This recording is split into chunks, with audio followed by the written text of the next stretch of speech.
Oh,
Hey, Hey, sound good. It's all right. Be quiet.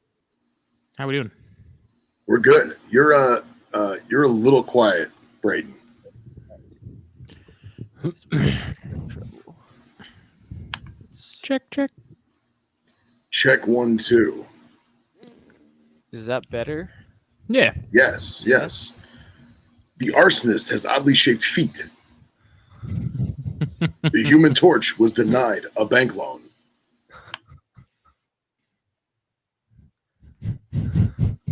Here we are, ladies and gentlemen. Episode 74 of Snakes and Stogies, brought to you by Puget Sound Pythons. The fine Yeah. folks of the Pacific Northwest. That's right. In their probably horrible weather and seasonal depression. So. Jesus. Welcome back to the show, everyone. Yes, we took a week off from THP. Jason Keller was the first person that messaged me and be like, "Did you guys not record this week?" Yeah, nice. He's the first one to let me know every time. Like, dude, where's the episode at? He would be. Yeah, die hard. I was like, we we had Graham lined up, and last minute he had to back out. So I was like, we can either hunt someone down extremely short notice, or we could take the week off. I vote take the week off. So Phil was like, I'll just do laundry. I don't know if it went quite like that, but that was the gist of it.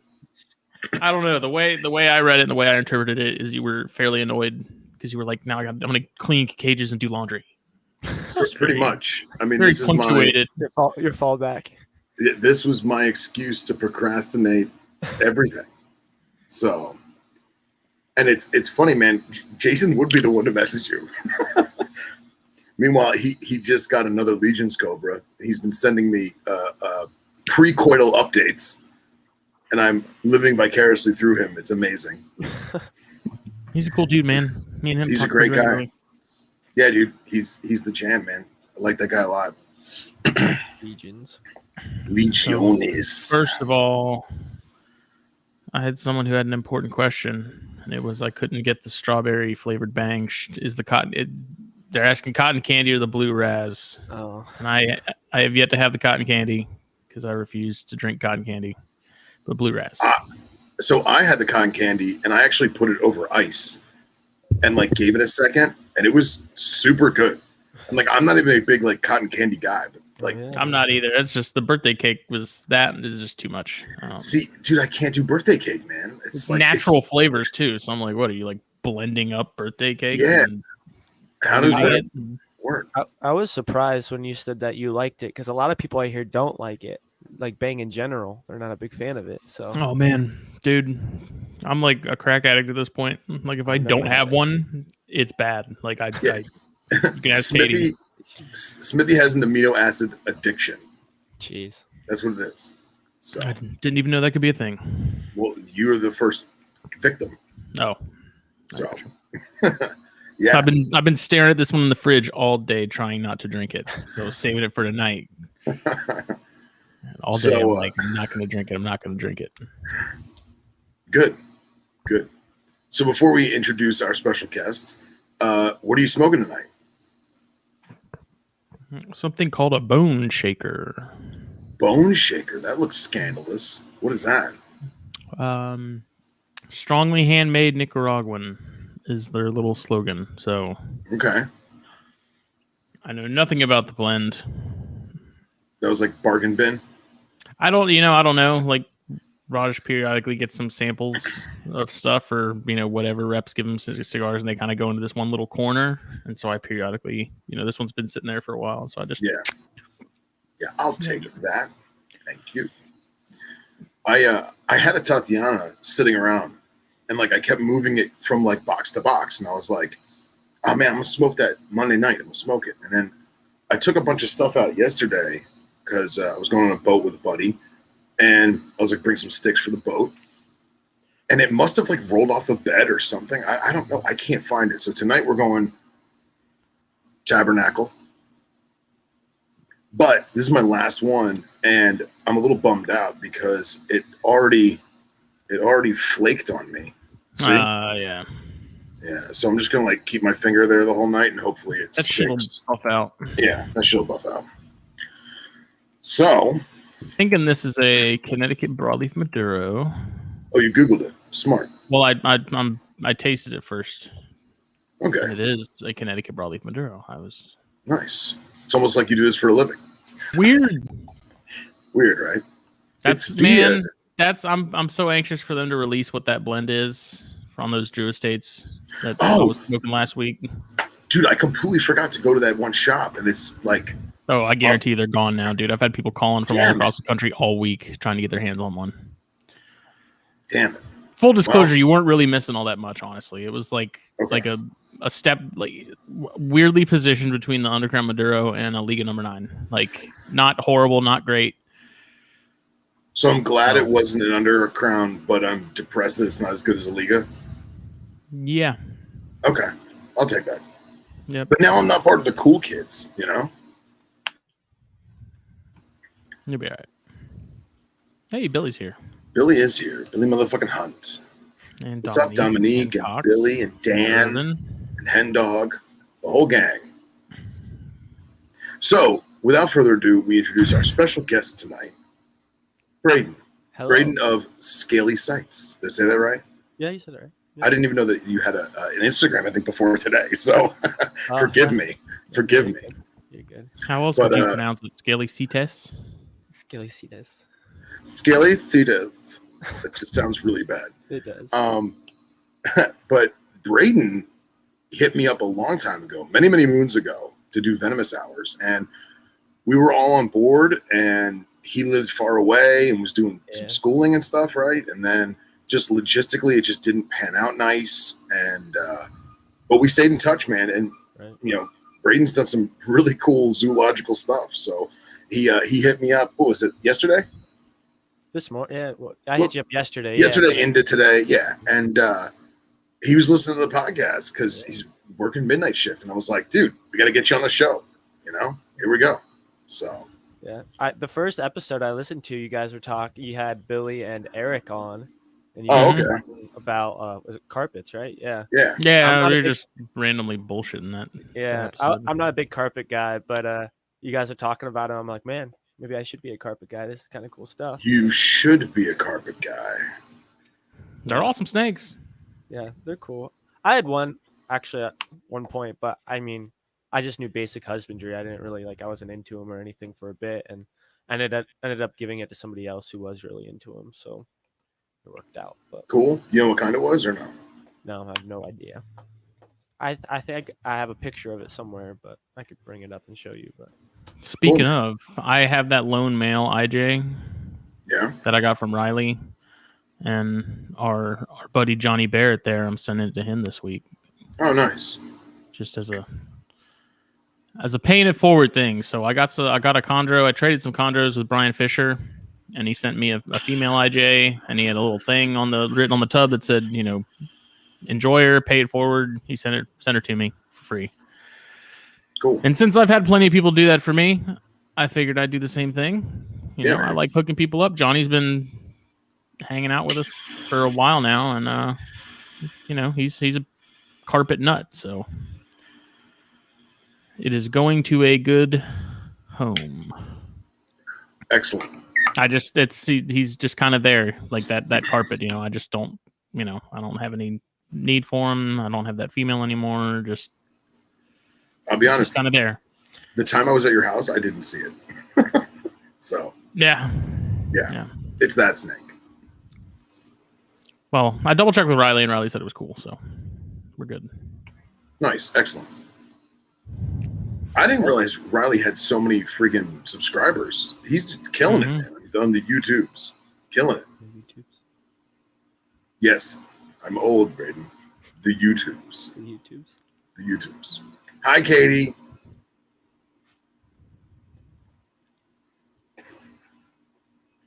Likes me. I do like you. You're a wonderful human being. A fine specimen of Homo sapien. You're so kind. I try. I see So, don't play with are you done petting your husband? Braden, what is that backdrop behind you? With like that's my wife's doing. My wife's the big artist, and she was gonna do a Komodo dragon over a buffalo for me feeding, and she's in the process. So you can see the shadow of the one dragon, and then the buffalo on the bottom. Yeah, that's awesome, man. I have that above that table. Actually, right there is what I kept my blue tongues in for a while. So I had that above there. Cool, man. Yeah, I'm excited for it to get done. Be pretty sweet. Nice. Yeah, it looks great, dude. Just from the small little window I could see. Yeah. Definitely got to show pictures when it's finished. For sure. Yeah, she's really good. She's doing like a whole ocean. She's really into marine bio and stuff. So she's doing a big ocean thing in her art room and cool, man. That kind of stuff. Yeah. Yep. Nice. Yep. So, how'd you get into this stuff, bro? Just reptiles in general? Yeah. Oh man, so I started off I grew up Central PA, and I mean reptile laws and restrictions are super loose here in PA. I mean you could pretty much own it whatever you want. But I got into it actually. I grew up watching Austin Stevens, Steve Irwin, all the great legends, and I volunteered at Clyde Peeling's Reptiland for about 2 years during high school. And I met some people through that, and they taught me a lot of stuff. And I'm like, man, this is legit. Like, I didn't know I could go this far with it. So then I just kind of took it from there. I had some corn snakes for a while and garters and stuff. And then I got into more exotic stuff. I got into my blue tongues. I tried to get into vine snakes for a while. I just have one right now. And right now, then I got into venom when I worked at Reptiland, and then I met you, Phil, and then I worked at that aquarium for a while too, where I really worked with a lot of cool stuff there too. Yeah, man. I was just like scrolling back through pictures, and like they had kings, they had all kinds of. You were telling me about siamensis and red spitters and all kinds of stuff. Yeah, and did you see that blue Insularis? Yeah, dude, that thing was stellar. Oh man, that thing was gorgeous. I love that snake. That was a nice snake. But for sure, probably my favorite thing that I got to work with, as far as like in the zoological industry, was Komodos actually at Reptiland. They had a pair of Komodos, and they were awesome. I mean, just such impressive animals. Just to be able to feed them and interact with them was awesome for sure. Yeah, that's cool. Were they friendly or no? No, theirs weren't. You see a lot of people. I was so envious of people I see online all the time, like bear hugging their Komodos, just kind of chilling out with them and them hang out. And ours, we had to like get poles. You had to do special training to keep them away from you and stuff like that. Especially our female. I can tell this one story. They won't mind. So we were actually getting AZA accredited one year, and we got caught on one of our beams above our Komodo exhibit. Got too much humidity because it was right above the pool, and the paint was actually flaking off. So they were like, hey, if just fix the paint and we'll pass it, not a big deal, So we went in there to fix the paint, and I won't mention any names, but the one guy who was the painting it, he had no reptile experience whatsoever. He was just in there, and we were basically his bodyguards, and he had to stand up on a ladder, and let's just say the ladder didn't stand up very long with the Komodos running around, so he was hanging from a beam for a good while. Yeah, that was an experience right there. Yeah. I'd love to have seen that on video.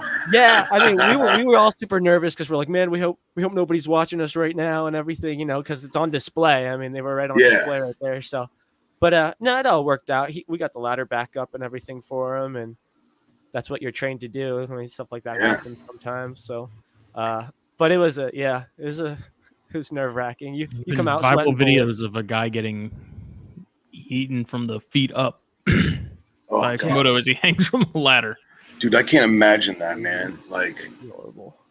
Like at least with a crocodile, I feel like you're gonna drown after he death rolls you. But dude, just like a Komodo, like on the beach. Yeah. Oh God. Sure. Like that's what it's like to be a rat pup. You guys were talking about Billy. Is it Billy's Pac-Man that he had? Oh yeah. Yeah. The black hole. The black hole with The legs. ball. Yeah, right. It made me think. I'm like, can you imagine if frogs were that like big enough to eat us, and you just got gulped alive, and you were just sitting inside a stomach like that, and that's how you went? Well, dude, like I think about this. Vanished without a trace. Yeah. Oh yeah, I think about this too. It's like we hear like the chorus of frogs in spring. Mm-hmm. Imagine if they were bigger, like prehistoric frogs, like they were the size of golden retrievers or whatever. That would be so deafening. Like a chorus of tree frogs the size of like Great Danes. Like that would be epic. Yeah, that'd be awesome. Frogwatch would have a heart attack. It was also funny too because I just got a black hole. I got a Ranella marina actually. Nice. And I was just walking around. It was at Hamburg. I walked around and I saw Florida cane toads. Well, they were invasive in Florida, but this. You can call them, dude. You can call them Florida canes. It's cool. But I saw them there. I'm like, oh man, I'm really looking for like the larger ones. I wanted something big that I could just toss in a mouse or something to feed. And the guy's like, oh, it's on the other side of the show. I saw a whole bunch of them. So I run to the other side of the show. I'm like, hey, where are these toads at? And the guy's like, oh, it's down there. So I run back to the other side of the show. I'm just like running back and forth looking for these toads that, I don't exactly need, but I'd like to have. So it was funny. Yeah. So how big is the one you got? She's actually she wasn't the biggest one there. The biggest one there looked kind of rough. I'm trying to think about size wise. Like a salad plate? No, probably only right now. She's probably only about the size of your hand stretched out. Okay. So she's still a small, big frog. But it is definitely a female. So yeah, I'm assuming it'll get quite a bit bigger too as the years go on. So that's cool, man. Yeah, they just don't get as big as they could in Florida. I think it's the fact that they really have to hunt for their food more than they do in like North and South America. Because like, dude, some of the stuff that comes out of Suriname is just gargantuan. Right. And like it makes you wonder if like those importers are just packing them full of protein dog food before they ship them out. Steroids. Yeah. Creatine. Bangs. They got them soaking in some key lime pie bang. They just sprinkle amino acids on their back. Just let it soak in. Just let them marinate. So you said Ranella. Do you go by the whole Ranella thing? I don't know. Yeah. No, well, that's just the thing. Is like when I went to school, my professor was super old school, so he used a bunch of old genus names. But then some of the stuff he's like, oh, well, I like this genus name better. So then I learned different names. It doesn't make any sense the way he taught it to us. It's not consistent at all. So sometimes you'll hear me use more like of the modern genus name, and then sometimes like some of the older stuff. I don't know. I just think it's funny because I was recently looking at a bunch of amphibian stuff just because I really don't know a lot about them. And we'll get back to Johnny's question in a moment. But I came across, the whole Ranella Bufo transition breakage, whatever you would call it. And everyone had it where it was like Ranella quotes Bufo then species. And I was like, so they can't even decide themselves. Like, what the hell? It's funny you bring that up because though first article I read on the species was actually they had a typo through the whole article on the species name. They called them Marinus the whole time, which is actually Okay. Marina. So I don't know why they chose to use that root or how they got that mixed up. But then there was another study that came out where it's like, oh no, it's actually Marina, it's not Marinus, and it was just kind of funny. It's just like There was can't figure out back, these names. back when I used to work strictly, there was a whole thing where if you were over the age of 50, it was Marinos, and like there was like a silent S, like Marinos, and that's just like dialect. You know, like they would still write, like guys would still write it out as Marina, Diabetes. but diabetes, right? Is this pretty much the same thing? But Johnny Barrett wanted to know what type of bedding do you use for your frog, and he said he's tried to keep them in the past, but he can't deal with the smell. Oh, gotcha. Yeah. So I just do when I worked at Reptiland, they just did, honestly, it's organic topsoil, and then I'll do like a cypress mulch on top. So the topsoil really holds that moisture in, and then the cypress helps with that too. Because they love to dig. I mean, she spends the only part of her I see is her head, really, and I mean I can see her pores on the back of her head too. But I mean she's mostly bird most of the time, and you want that humidity for them because they're toads, they're amphibians. Um, they don't really. Once again, I mean, you can give them a lot of space because they're a big toad, but I just keep mine in a sterilite with a water dish. And right now she's under a UV bulb. She's right up there. So Cool. I mean, You ever do like what's the word? Those paint roller pans. You know what I mean? Yeah, I know what you mean. Yeah. I never have. But I mean, yeah, you could definitely do something like that. Yeah. I know you talked about on one of your previous episodes the way just sometimes toads work better for stuff, you know? And I find that with amphibians. Like I keep milk frogs and I just do a water bottom and with my milk frogs and then just do a screen top for ventilation. And I mean, I'll mist them, but I don't mist them as near as much as I would like if I kept any poison dart frogs and stuff. Right. And Justin, you know how much you'd have to keep your poison dart frogs misted. Yeah. Oh, I didn't have that much of an issue as far as humidity, keeping that up just because the glass top, like when you put glass on all sides, those things, the amount of heat and humidity those things generate just from all the bioactivity is just unbelievable. Yeah, for sure. Like it would be like mid to upper 70s in the house. And I mean, you temp gun that tank or you put a thermometer in there and you're looking at like the mid 80s, like just with just with the LED on it, LED light. Your when you kept poison dart frogs, what was your ambient temp in your room that you kept them in? It varied. So I had one tank that was in the living room. I had 2 tanks in the bedroom, and then I had 2 or 3 tanks in the snake room. And I like to keep the house cooler. I don't like being hot, and so I have the fan on usually in our room at night, and in winter you'd be getting into the 60s. And I was keeping Leucomelis and Ranitomea vanzolini in there, and they did fine.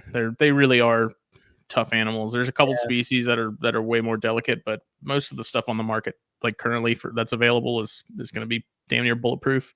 Yeah, those Lucas are tough for sure. They're little tanks, and those you could actually keep a little drier. Yeah. Those experience more seasonal moisture. Ranitomea vanzolini. That's one of my favorite species, man. Those things are awesome. I just love saying it like it's a Harry Potter spell. The one facility I worked with, they kept a whole assortment of species together because it was a zoo, right? So we had a poison dart frog tank, and we had these little tricolors, and with it like these Azurius and this giant galact, right? And you see this big galactin there hopping around with these little tricolors, and they didn't care. They were just hopping around. They could care less that this giant frog's in there with them. And oh man, I love to listen to them call in the morning. Yeah. We would just get so many tricolor tadpoles too from them. It was crazy.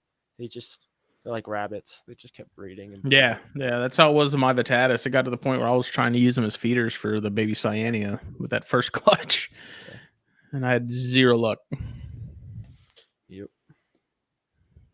Go ahead, Phil. No, what were you saying? I was just thinking, it made me think of this kind of relates to you a bit more, Phil. the cohab of poison dart frogs and eyelash vipers. I worked with one of those one time too. Dude, that always blows my mind because I Uh-huh. feel like that's just perfect viper food, but they probably know they're poisonous. You know? There's some, once again, good stories. I don't know, I probably should tell on here, but the it was tough. But the worst part is tough to clean something like that, because you have venom protocol, and then you're having all these little frogs trying to jump out the back door while you're trying to clean them out. Oh It yeah. wasn't practical at all. I did not like that setup. Yeah, I'd just be letting if the frog takes a stroll, let him take a stroll. Like if I got something in there Yeah. that's toxic, whether it's a eyelash viper or something more serious. It's like I mean, it was to the point because find you in a few minutes. it was bioactive. So, Mhm. I mean, it was to the point where we just would kind of let stuff go until we noticed the eyelash was in a point, like towards the corner or something that was out of our way, that we could go in with tongs and clean some certain stuff Mhm. out. How big was the enclosure? But it was probably, I think this was about 2 years ago. So it was probably about 4 feet deep and at least 6 foot tall. Wow, that's awesome. Yeah, it was big. I mean, it was big. Yeah, for sure. And the one that I got to work with was a nice big yellow eyelash. It was gorgeous. Cool, man. Ryan Cox says, "Ooh, milk frogs," and I completely agree with him. I friggin' love those little black and white Yeah. bastards. Are yours handy? Can you show them off or no? Yeah, I can show them. Well, I don't have mine right. I can run down and grab them. Nah, don't worry about it. Don't worry. All right, they're downstairs. My downstairs is a bit cooler than my upstairs, obviously, so I keep them downstairs. But I only have 2 adults right now, which sucks because ideally I wanted to have like 8. And Right. Yeah. I have an enclosure for 8 because the more males you have, the more they're going to compete, and then the more you're going to get breeding, and that's what you want. But the actually my buddy who bred poison dart frogs for a long time is the one who was like, man, you gotta get into milk frogs. Like they're gonna be a big thing. Like they're super hardy. People like them. I mean, They're adorable. you can get like anybody to come up and like, ooh, milk frogs, and like you said. So I got them. I have 4 teeny tiny ones, about the size of my thumbnail, and I assumed like maybe a few of them would die, but they're all doing super good. Like they're chunky and they're hopping around, and I'm like, dang, this might actually work. So hopefully I'll get them bigger here and can put them with my adults in the future. But And then they eat their smaller ones. They're cannibalistic, right? yeah, like a lot of the time. Yeah. Which is once again kind of stinks because I can't throw my little ones in with my adults right now. Yeah. We need them. So do they deposit eggs in water, or do they do like the dart frog thing? Yeah, so actually another display I got to work with, which was really cool, was Suriname toads and milk frog cohab. Cool. Toads on the bottom, milk frogs obviously up in the trees. And those, we only had about 4 or 5 milk frogs in that exhibit, and they actually put them in the toad's water dish, their eggs. And when the milk frogs have eggs, you're talking like a few thousand, Yeah. a whole bunch. So we ended up actually getting them all to do pretty well, but then we had to take care of thousands of tadpoles. I mean, some of them are going to die off after a while, but it all worked out. Actually, I think a lot of it, because it was an aquarium too, so a lot of them kind of ended up being feeders. Yeah, why not? Yeah, man. If it works, right? I mean, the facility was at the point right now we didn't really need 1,000 milk froglets. Yeah, right. Well, that's like do they do the thing where it's like spiderlings, where you keep them together and let them just eat each other, and then the biggest, healthiest ones are obviously established? Yeah, so we did that definitely, just because, like you said, the ones that tended to be cannibalistic were the healthier ones, and they'd also usually mature more quickly. When we kept them together, and they did that. Really easy way to weed out the runts. For sure. Yeah, they'll pick on the weaker ones, and it works out. It was funny because we had them for a while, and we did have one that we could tell was like the runt, right? He was the one that wasn't munching on his brothers and sisters, right? And it was funny because he was just holding strong. Like he made it like all the way through, and he turned into a frog, and we just couldn't believe it. Well, like it's one of those things you walk in and you expect it to be like, next morning, oh, he's not gonna make it. Yeah. But he's still hanging on, and he did. It was cool. See, I get all sentimental in that scenario, and I'm like, man, that little guy, nobody's messed with him. Like, I feel like he beat the odds. I want to just like take him out and separate him, give him his own like little exo, It was meant to be. It was meant to be, man. Yeah. So, Justin, those Rios, do you have those now?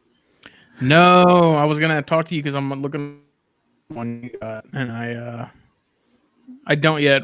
Reed was our buddy who has them. He was wanting to put some more weight on them before I got my hands on them. So yeah, I mean, I was telling Phil, I just met a breeder up here. I actually met him through Classifieds. Is how I met him, and he has a whole bunch of Heloderma, and he was telling me, I mean, he was sending me pictures of Helas he had. I think he ended up actually wholesaling a lot of them before the Hamburg show because obviously that's when people are going to buy them. I don't know what I'd have to email him and see what all he has now though. But he really wanted me to get a bunch of Helas from him. No, I'm like, I can't drop $900 every month on a Gila monster. So yeah, I'm anxious to get them. I'm hoping within the next month or so that maybe I'll have my hands on them, and I'm gonna keep them in like the Christmas tree tubs for now until I can get in contact with Sean about building something. So. Did you get the Christmas tree tubs yet or no? No, Reed has some. Oh, okay. I'm gonna borrow for the time being. So. Yeah, because I got a Christmas tree tub for when I was trying to pair up the false waters many moons ago, and dude, I went like shopping for Christmas tree tubs because they're so big.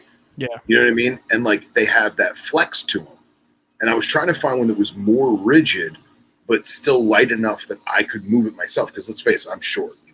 I'm 5'5", 5'6" on a good day, so now I've got a tub that's literally as tall as I am. And I wound up getting one that had wheels. And I was like, oh, it's got wheels. Like, this is fantastic. I'll just, like a suitcase, I'll just roll it. Not realizing that the lid that it had barely sat on top. And, like, the clasps were, like, these wispy little flippy floppy clasps. So I still have it that I basically just use as, like, a catch-all for crap. But I think in the future, like next year when we do the Gila Monsters again, I'm going to get something much better. That's why I was going to pick your brain, Justin. Excuse me, and see if what you'd found or what Reed gives you. Well, I also had those one of those 200 quart tubs that I have the Python portals on. Yeah. And I thought about using those, but that glass is too thin on those doors. I feel like those Gilas will A, scratch the living hell out of it, and B, it probably wouldn't take much for them to bust right through it. Yeah, but they're not going to break the glass itself. They're just going to pop the. I mean, you drilled it in, right, or is it glued? No, I mean the frame itself is drilled in, but it's legitimate glass. It's like 1/4 inch, not even actually 1/8 inch glass. So it's pretty thin, and I feel like if they just put enough weight on it, it probably would just shatter. It's not meant to be super heavy duty, but. I don't know, but you gotta remember they're not like striking it like a rattlesnake or a viper or something. Right, but they do move around and they do attempt to climb on things, and I would be more concerned with them pushing it and the whole thing popping out because the track's 3D printed, right? The corners are, the brackets are. The actual track itself, it's all screwed in through the inside. Mm-hmm. Like, I mean, we're talking like minimum of 5 screws on each side. Okay. Like into the actual frame. So I'm not worried about that. It's just the glass breaking is my thing. So but yeah, I mean, even then, like those aren't, without seeing those beadeds yet firsthand and knowing exactly what size we're dealing with, that I feel like those would probably be a little small. Like it might work. It would work temporarily. Definitely wouldn't be a long-term solution, but the Christmas tree tubs I think would work better. Yeah. Just because there's more space, more they can move around a little more.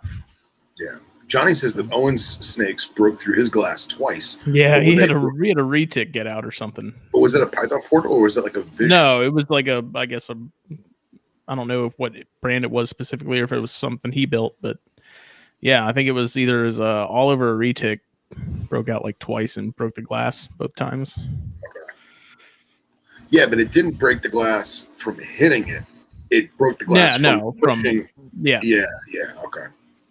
But you know what I do have with these?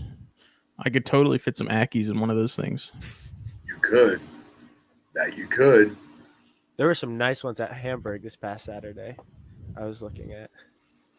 Well, our buddy Alan Stevens over there in California keeps trying to pawn some off onto me. And I want some, but at the same time, it's like, I don't know if I want to deal with bugs and UV and lizards and stuff again. Ah, there he is. There he is. Look at that. It's like Beetlejuice. Yeah.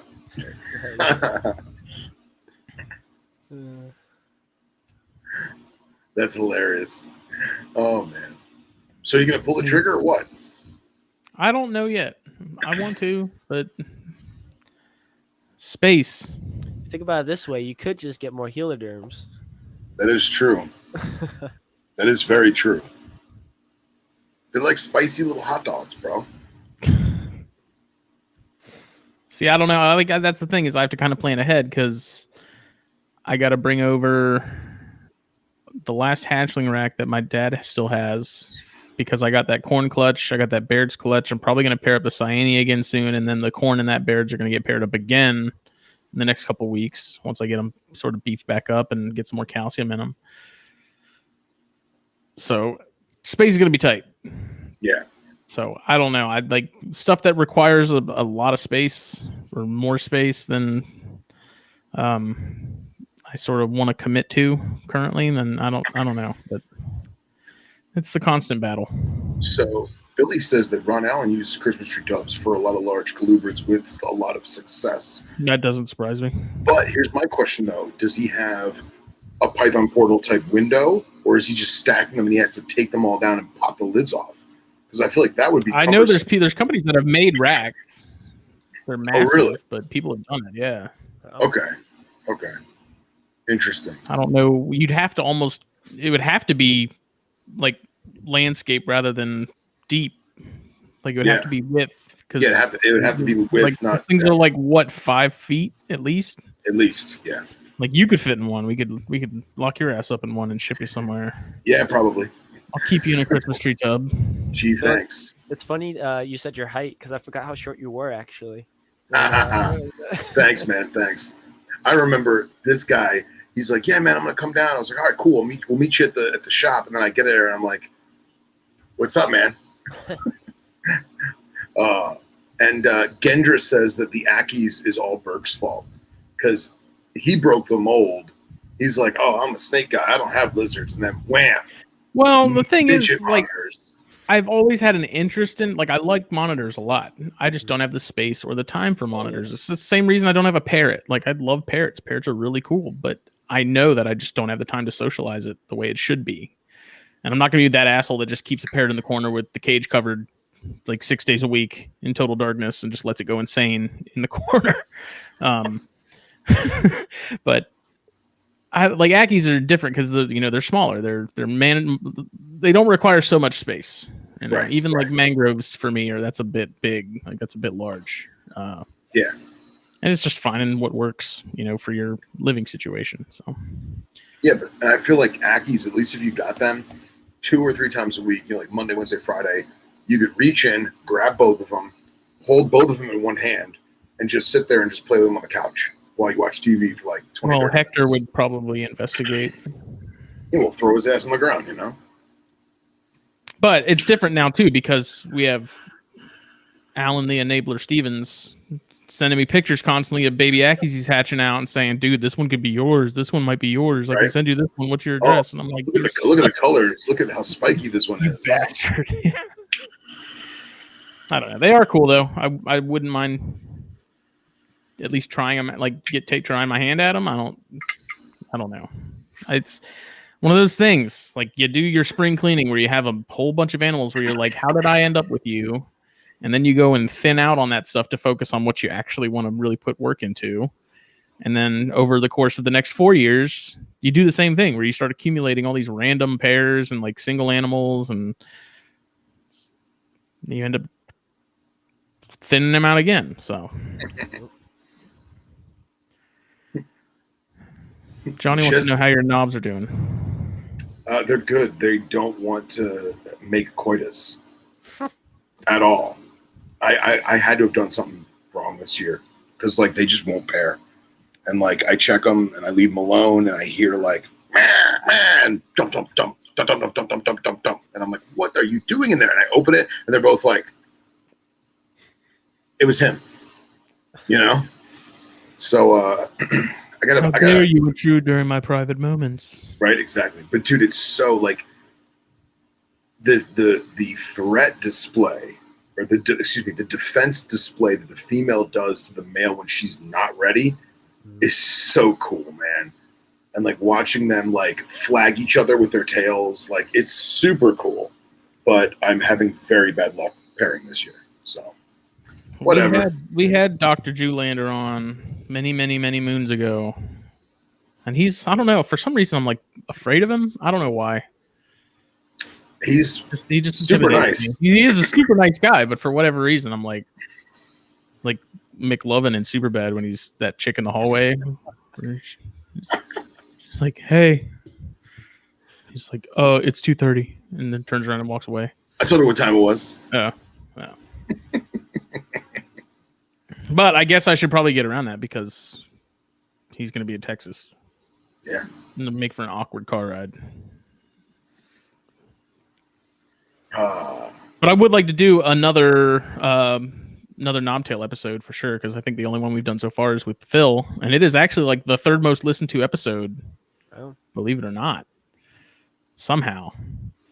So I like Knobtail too, so it's I'd like me downloading it over and over again of myself. I had a feeling. Thousands of times. I want to get what's that? I like when I first met you, and I'm like, oh man, this guy's gonna teach me Venom and everything like that. Like, and then I saw you with all like the guns and stuff. I'm like, man, he's like legit, badass and all this. And then I look, and you got a Knobtails Instagram page and all these cute little gecko pictures on there and stuff. And I'm like, inside he's like a 6-year-old girl, with his geckos. Jesus. It's just like, eh?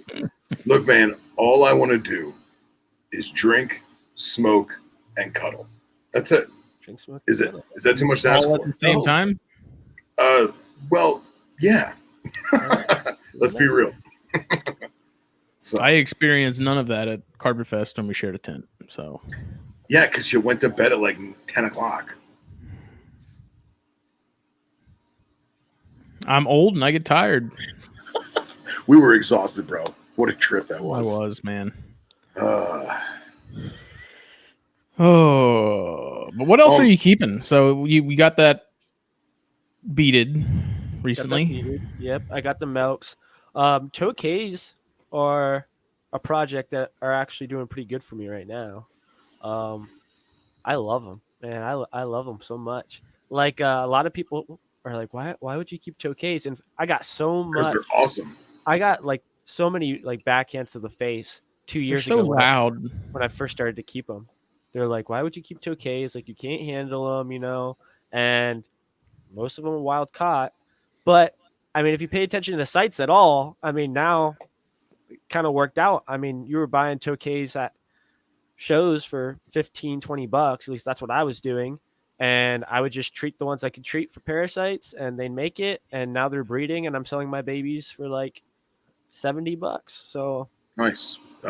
It works out. But I mean, at first I kind of struggled with them just because ideally, like, it's fun to keep them all together because they do very well as a colony. I mean, having multiple females and a male. But when you're serious about breeding them and getting eggs, you just can't do it because the females will just knock each other's eggs off the wall all the time. And I was running into that issue. which is kind of annoying because I've seen facilities and I've worked at places where they had multiple females and it worked out. And I was doing the exact same thing, but my females just did not like each other for some reason. So I have to separate them all out now. I have all these exoteras and stuff. And yeah. Miguel's I see. Netflix and Phil. Yeah. Well, so my girlfriend is in here and she just said, drink, smoke, and cuddle, eh? Question mark. And then Billy says, yes. And Johnny says, back off. I call dibs. This is a rowdy bunch. Oh. Nice. People ask why you smell like cigarettes and gin. Gotta drink my pine needles, baby. So what kind of tokeis? Just regulars or what? Yeah, I just have regulars. No, that's one thing that's kind of been on my mind a lot lately and kind of bothering me. Is all the morphs people are seeing. Gecko genus is underrated. Yeah. Yep. But like all the morphs people are claiming to have and stuff, and obviously there are, like, you can obviously see like there's some really cool stuff out there, like the powder blues and everything. But I feel like a lot of people are taking it too far to the point where I see a picture of a wild gecko and they're like, what morph is this? Oh, this is this morph, het something, you know? Yeah, like, yeah. That's how it is with hog noses now. Like, right. Someone posts a picture of a normal hog nose, they're like, oh, what's it head for? It's like, and that just drives me like up the wall, just because I'm like, man, it's a wild caught tokay gecko. Like, I don't want to burst your bubble or anything, but it's not. That's literally probably the one herp in the world that just creeps me out are tokays. Yeah, it was they funny. Give me the willies, man. They give me the willies. I had one. It was super loud. I never wanted to touch it or go near it because it would just flail and like do circles around the tank, and it just nah. Bark at you. It's funny. The female with eggs right now. She's in a 3x4 by 18-inch, 18-inch deep enclosure. So it's big, and she's all by herself because I don't want anything to mess with her eggs. And I have her covered up because she stresses out a lot, and I don't want to stress her out when she's supposed to be laying on eggs. And I'll lift up the cover just to check on her and see how the eggs are doing. And you just hear right when you open it up because she hates any interaction whatsoever. And it's funny because when I first got a pair, actually, Phil, do you know Wild Cargo Pets there in Palm Beach? Yes, I got my first pair from that guy. Actually. Really? Yes, a wild caught pair. I was gonna say that may very well be a Palm Beach County tokay. Yeah. No, they definitely were. And like my brother actually, I was living with him in the moment, and we were moving them from a different enclosure.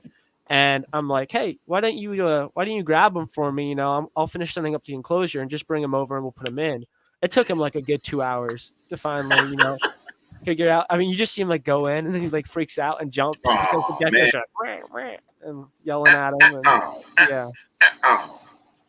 That is pretty cool though. Like because I'm usually awake in the middle of the night. To hear my male call to my females, that's pretty awesome. I like hearing that. It's pretty cool. There used to be a guy who worked at Underground, and then he wanted to open up his own shop. So he chose a spot, great location, about 30, 40 minutes north of where Underground's retail store was. And because he was friends with Underground, he got the go ahead, like, hey, I want to clone your store. We're friends, we're family. Let's help each other out. I'll send people to you, you send people to me, that kind of thing. And the owner of Underground actually sent me up there for a couple weeks to basically get the ball rolling with him. He didn't have any staff or anything. So I was basically like contracted to help him build this pet shop. And he had a bunch of animals that he'd started buying stuff before the store was even a thing. So he had a bunch of tokays. A lot of them were South Florida tokays. And which, by the way, for whoever's listening, they are not running rampant. They're like in a few key little pockets. Yeah. It's not like the new invasive going to take over the world. They're tokay geckos. Come on, people. So ban them. I'm standing there and I was cleaning something and I was making the Mr. Miyagi motion, with my arm, and I had my elbow in the air, and all of a sudden I just feel this pinch, like like a tightness on my elbow. And I turned, I look because I thought his name was Nick. I thought Nick was messing with me, and he's like not anywhere near me. And I'm like, what is this? And I look, and he's sitting behind the counter laughing like a little child. I'm like, what's going on? And all of a sudden, I felt all 4 feet lash onto my forearm. So he had taken a diesel tokay gecko and just stuck it on my elbow, like bit onto my elbow. Because it's the skin, you don't have any feeling there. I couldn't feel it. So like I'm bleeding on the floor, and I have this thing like, Velcroed to my arm, and I'm like, what is this? He's like, you got to get it off, bro. You got to get it off of you. And I'm like, no, what? Why did you do this? It was horrible. So I wound up, you leave them alone and they'll let go, right? Mm-hmm. So I just didn't touch him. That gecko hung onto my elbow for like 48 minutes. Yeah. Just hanging there. And they do like that dead planking thing where their arms go limp and they just hang by their mouth. Mm-hmm. Like, dude, hung on my elbow for like 45, 48 minutes. Crazy. The eyes, the way they sink in when they bite down, that's also something that just is like, when I see that, you're just like, he's using almost every muscle in his skull, like going towards every fiber of their being. Every fiber of their being. But I usually just you can pour water on them when they do that usually, and usually they pop off if you pour water. Really? Just normal like pour water. Waterboard them. Yeah. I usually get my mister and just kind of spray it and they pop. Interesting. Can't bite if you're gasping for air. When you were Braden, when you were down in my neck of the woods, did you ever catch a wild tokay or no? I didn't. Honestly, my herping experience when I was in school down there was not as good as I dreamed. When I was in Pennsylvania in high school and I knew I was going to go to college in Florida, I was like, man, I'm going to catch berms and veileds and it's going to be awesome. And then I went down there and I was happy if I saw a snake, honestly. Just because I was new to the area. I didn't know, I didn't know where to go. I mean, we talked a little bit about some spots and I eventually figured it out. Just took hours of looking and look at spots on Google Maps and Ed Maps and stuff. Yeah. But I've never seen a tokay down in Florida in the wild. I did catch a veiled chameleon. I was actually volunteering with the FWC.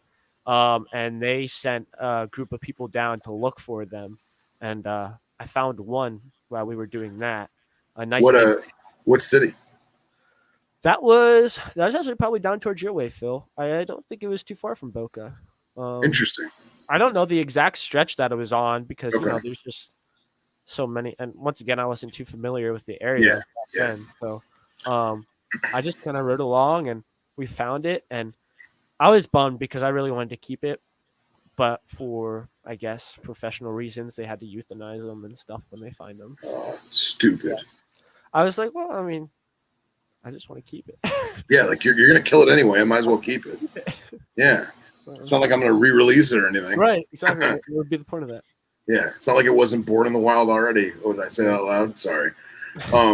But I have friends that know exactly where tokays are. It'd be awesome. But they say it's stupid because unless you want to go just to physically see it with your eyes, you'll never catch them because they're on apartment buildings and they're like 60, 70 feet up. Oh, wow. So like even if you had permission to get on like that residence balcony on like the 5th floor or 6th floor of the apartment building, how are you going to get it? You'd have to get like a pool skimmer or something, like That's what I use to catch the turkey geckos. Oh, you use a pool skimmer? I use a little like fish net from Walmart for an aquarium, and I have it bent so that the net is at an angle, like the mouth of the net's at an angle, and I just press it up against the wall, and then I just go and like touch them, and they jump in, and then Smart. Okay. I saw just a post on a page I'm in the other day. Actually, it was somewhere in the Carolinas. Somebody had a whole colony of tokays on the side of a house. Really? And I'm like, I don't know how. And he explained it a little bit as in like he knew who's like they belonged to, but for whatever reason they are doing okay outside there. I mean, Yeah, I mean, down Interesting. here on the coast, I think it's totally doable. I don't know what they do during the winter, but I mean, those Yeah. turkey kiss geckos show up every winter. You know, they disappear for the cold months, and then I see them. Just recently started seeing them out on the building at work, so they go somewhere. Yeah. It's pretty cool. There's an AC, like a window unit for there's like an Airbnb upstairs between us and the bakery that we share a building with, and I'm sure they probably huddle around that somewhere because those get pretty warm. So who knows? Yeah, I wish, this is gonna sound horrible. As much as I dislike the fact that we have invasive species and I realize that it is an ecological problem, I'm kind of annoyed that the invasives aren't terrestrial. Like everything's arboreal. Everything's gotta be so damn hard to catch. I know. Like that's my problem. I'm short, I'm fat, like I'm not climbing up that friggin' wall. You know? But like I have friends that there's some communities down in like South Fort Lauderdale where people back in the 70s or 80s, they let standing eye go. Like it was just pest control, Yeah. you know? And like if you're gonna have pest control, you might as well have pretty pest control, you know? And like I hear that there's all these standing eye everywhere, and I was like, man, I want to go catch some of them. You know, like there's Garandis in the Keys, you know. Why I not go bet you check they do them out great too? down there too. Oh, they do phenomenal, and they're gorgeous. They're bright neon green with red dots. Oh, awesome.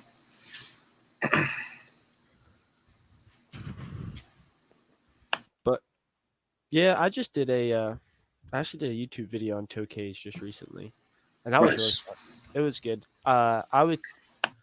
I kind of went on a rant about there's actually two different species of tokays, and Really? yeah, people, it's real confusing because I try to figure out exactly like which one we're getting a lot, what we got in the States, you know, and the articles just don't make any sense. Like I looked at multiple different journals and research on the species and their behaviors and taxonomy, and like it's like almost it doesn't add up because they have one species being geographically found in this certain area, right? But then they have another species that is more widespread, but they claim that they look a lot different. Like the one is more darker coloration, gray, doesn't have the orange spots, more duller spots. And obviously that's not the one we have here. I mean, we have the powder blue, orange dot, red dot, tokay gecko. And yeah, it's just kind of confusing because you would think we'd have the one that would stretch geographically and more diverse, especially on to like the island countries, you know, where we get a lot of imports from. Mhm. But I don't know. I think they were a little confused, and I tried to explain it in the video.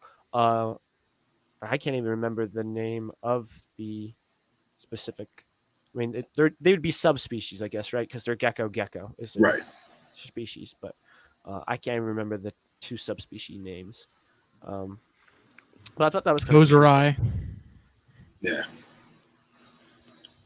But is it so much that they're found in the same area, or is it a regional thing? Like you only find, you know, one subspecies on this particular archipelago, and the rest of them is all Indonesia.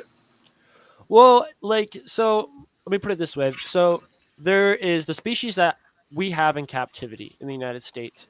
I believe, obviously, they are in parts of Thailand. You find them in parts of India, even. They go in parts of Nepal as well. So you can really find them all over Asia, pretty much, as long as it's humid and hot. I mean, that's where they're at. There was one species, so like this subspecies is specifically found in parts of India, and that's it, just parts of India. And it's like they had it backwards though, because they and this is why I hate common names for one reason, because they called them the red spotted tokay geckos, and the other ones they described were the white spotted. And I'm like, well, if there's only two, and we have the red spotted, then you have your geography either messed up or you switched the names by accident, Yeah. because it doesn't really make any sense to say they're only found in parts of India when we're getting them imported from multiple Right. other countries, you know? Right.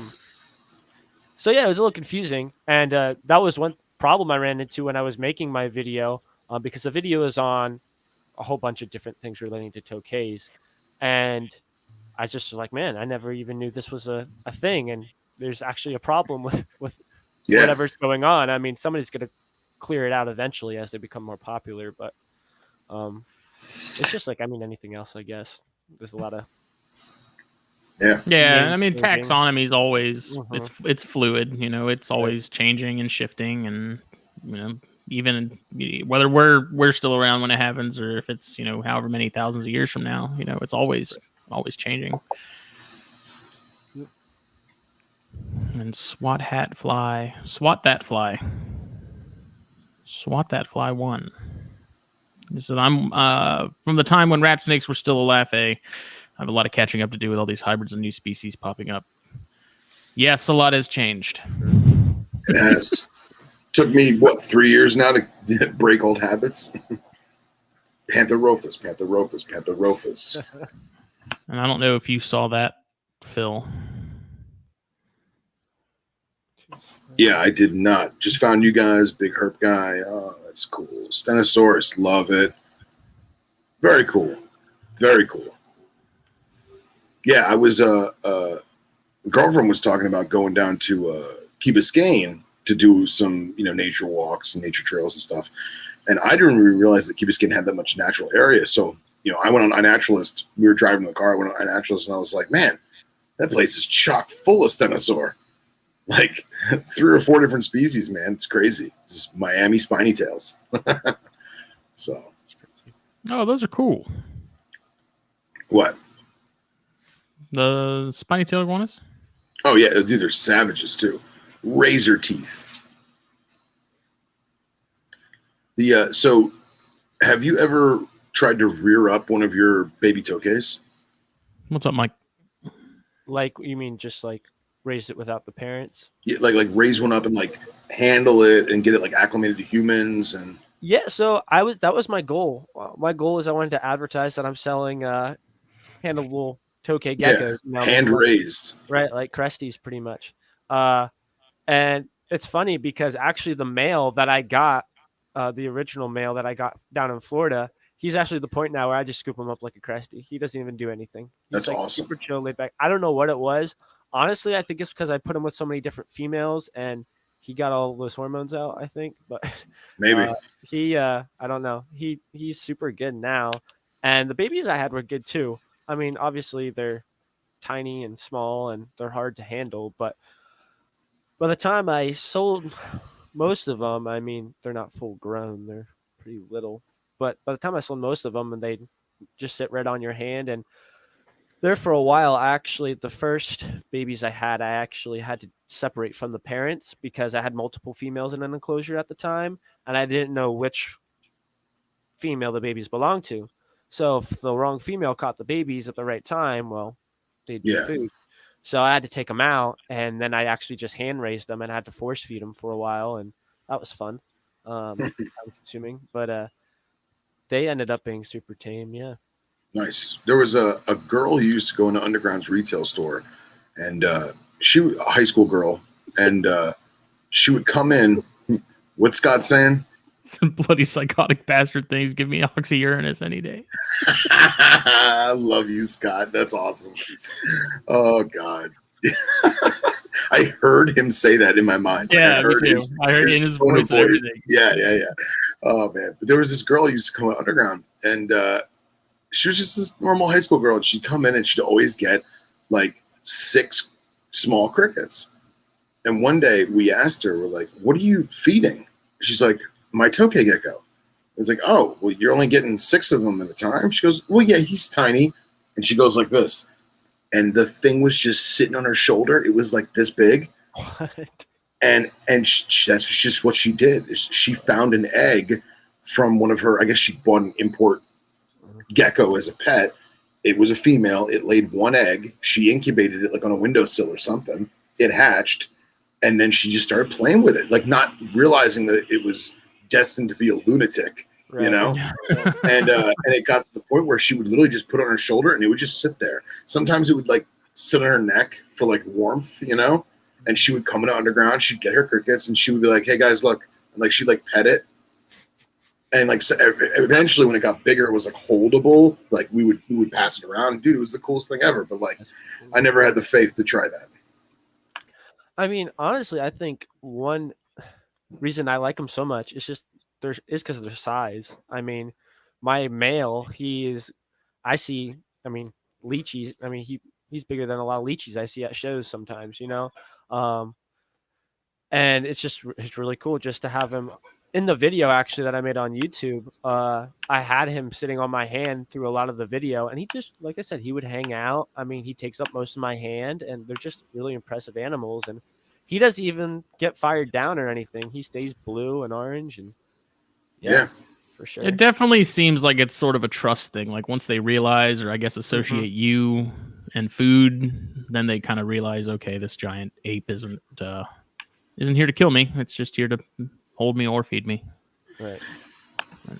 I think getting them there is probably difficult, but You'll see so many obese ones. It's not even funny. Yeah. It's crazy. See, this is what I want. I just want a powder blue. Oh yeah.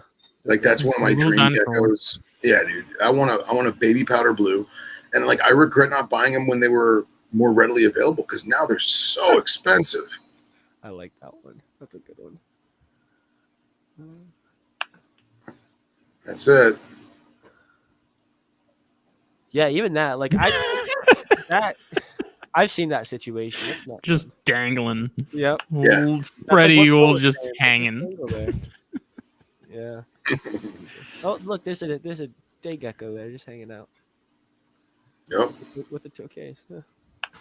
Yeah, Mike Toth did an article in one of the early issues of the magazine about toques, and I was surprised that there was like a parental care aspect to the eggs and stuff where like mom would actually protect them, which I mean, it's not surprising at all with those, just given their their personalities in general. But yeah, I thought that was really neat, and I'm sure it's probably a sight to be seen when you got a pissed off mama toque who fully knows what you're trying to do and isn't going to let you do it.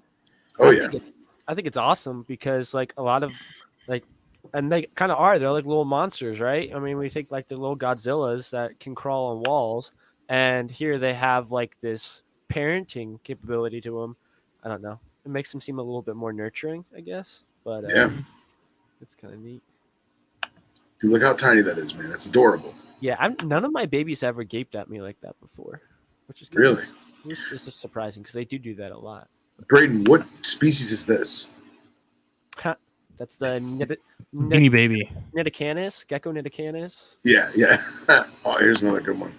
Oh, look at the eyes sunken in. Yeah. How much do those powder blues go for now, Phil? Last I checked, I think like captive bred babies were like $1,100. Yeah, sounds about right. Is it? Am I going crazy and thinking that the morph craze with those isn't nearly what it used to be? It's way hyped up, in my opinion. I think. Like I feel like in the States it used to be a pretty big thing, and now it seems more like it's more popular over in the Asian hobby. Yeah, but I'm not paying too much attention to toques anyway. So there's a guy actually in the Philippines who has a whole bunch of cool morphs, and I've talked to him on several occasions, and he's just real depressed because he wants to share them with the U.S. because he wants people to buy all his morphs, and he like. The shipping is just so different. Like nobody wants to pay the money to have him bring them over, and I don't know. He has yet to find anybody. So didn't Chris just send some geckos to like South Korea? yeah, he did. It's like it's crazy. I remember maybe it was you, Phil, that was talking about it, but like you'd have these dudes from China come to Daytona, thousands of dollars.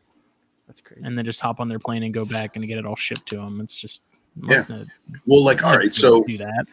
It used to be where if you paid, I don't know if this is still the case, but if you paid $200 for your ticket to Daytona, that granted you a vendor badge without a table, and you could get in on Friday when all the vendors were setting up, or even Thursday night on some of the vendors, and there would be this little Japanese guy. 5'2", and he'd have on his Gucci glasses, and he'd have a fanny pack, and then he would have an entourage. It's just loaded with cash. And it's literally loaded with cash. And he would go over and be like, "Oh, you breed Pac-Man frogs. wow, you have some very pretty Pac-Man frogs. How much for the whole table? And they'd be And like, I what? want the actual table too. I don't want just the animals. Like, ultimate give me the black hole. table. Yeah, and then he would just pull out, $50,000 in cash and throw it on the table. Meanwhile, not realizing that every guy in the entourage also had a fanny pack. So, and that's just what the MO was. And then these people, they'd put a sign out, be like, "Sorry, we sold out." That's it. You don't really see that too much anymore, I think, because the internet kind of aids in that, and not to mention, you have things like Zelle and Cash App and whatever else. I'm sure people are less or more apprehensive to carry around, $400,000 in cash to a reptile show. Ooh. I see you had a Melanota at some point. Do you still have Melanota? No. Frowny face. Yeah, frowny face. Frowny I'm face. still waiting on Phil to get me some, to find me Probably some. can assume that's what happened in that situation. If I really did come up with Melanota, would you buy them? Yeah. Would it matter where they came from? I mean, they have to be legal. You know what I mean. If I got you some fresh out of the bush, parasite infested, desperately needed a drink, you'd buy them? Yep, I will. Okay, That's what I did. cool. Duly Smaller the noted. better. Okay.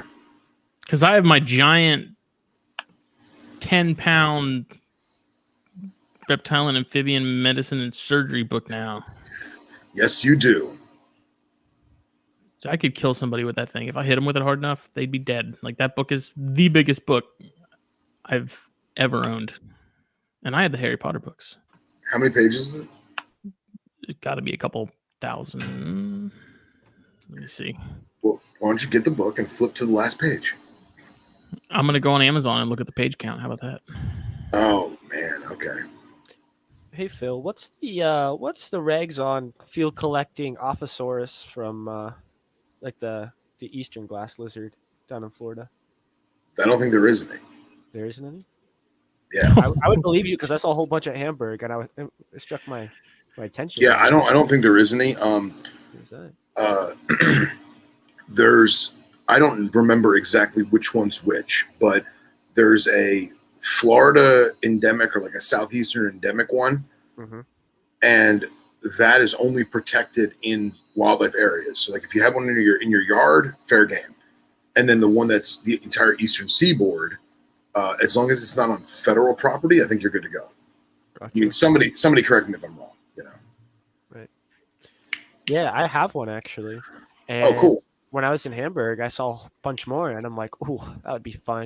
Get a nice big tank, make it super deep, put some Oh yeah. burrows in it, and just have them go to town. But I didn't. Did the ones that you saw in Ham? Did they have broken tails? Were they field collected? Like, what was the story? I would imagine. So I assume they were field collected. Just because I've never seen them at Ham until just this past show. Yeah. You but they rarely were see that. Yeah, they were in really good shape. Cool, man. Like as far as tails and everything go. Yeah. They weren't Casey and I found one last week. Yeah. Yeah, that was and we do that thing. Normally, you pick them up and they're like, "Don't move, don't move, don't move." Okay, go, and then they just haul ass. Right. This thing just sat there and let us hold him. Yeah. Mine's pretty good. I have him. He's tongue feeding right now, actually, so that's fun. Oh, cool, man. Put my little tongues out, and he'll like jump out of the ground and grab it, and then go back under. Nice. Does yours have the stripes in the face or no? Mm-hmm. Yeah. I Awesome. think I have a good picture of him on my Instagram. I don't know how to bring that up. If you send me the picture on Facebook Messenger, I can throw it up with Justin. Let's see if I can. That find book is 1,537 pages long, and it is 9.6 pounds. Hell yeah. 10 pounds of pure knowledge. See if I can find Legit. Knowledge is power, especially when you're going to bludgeon someone with it.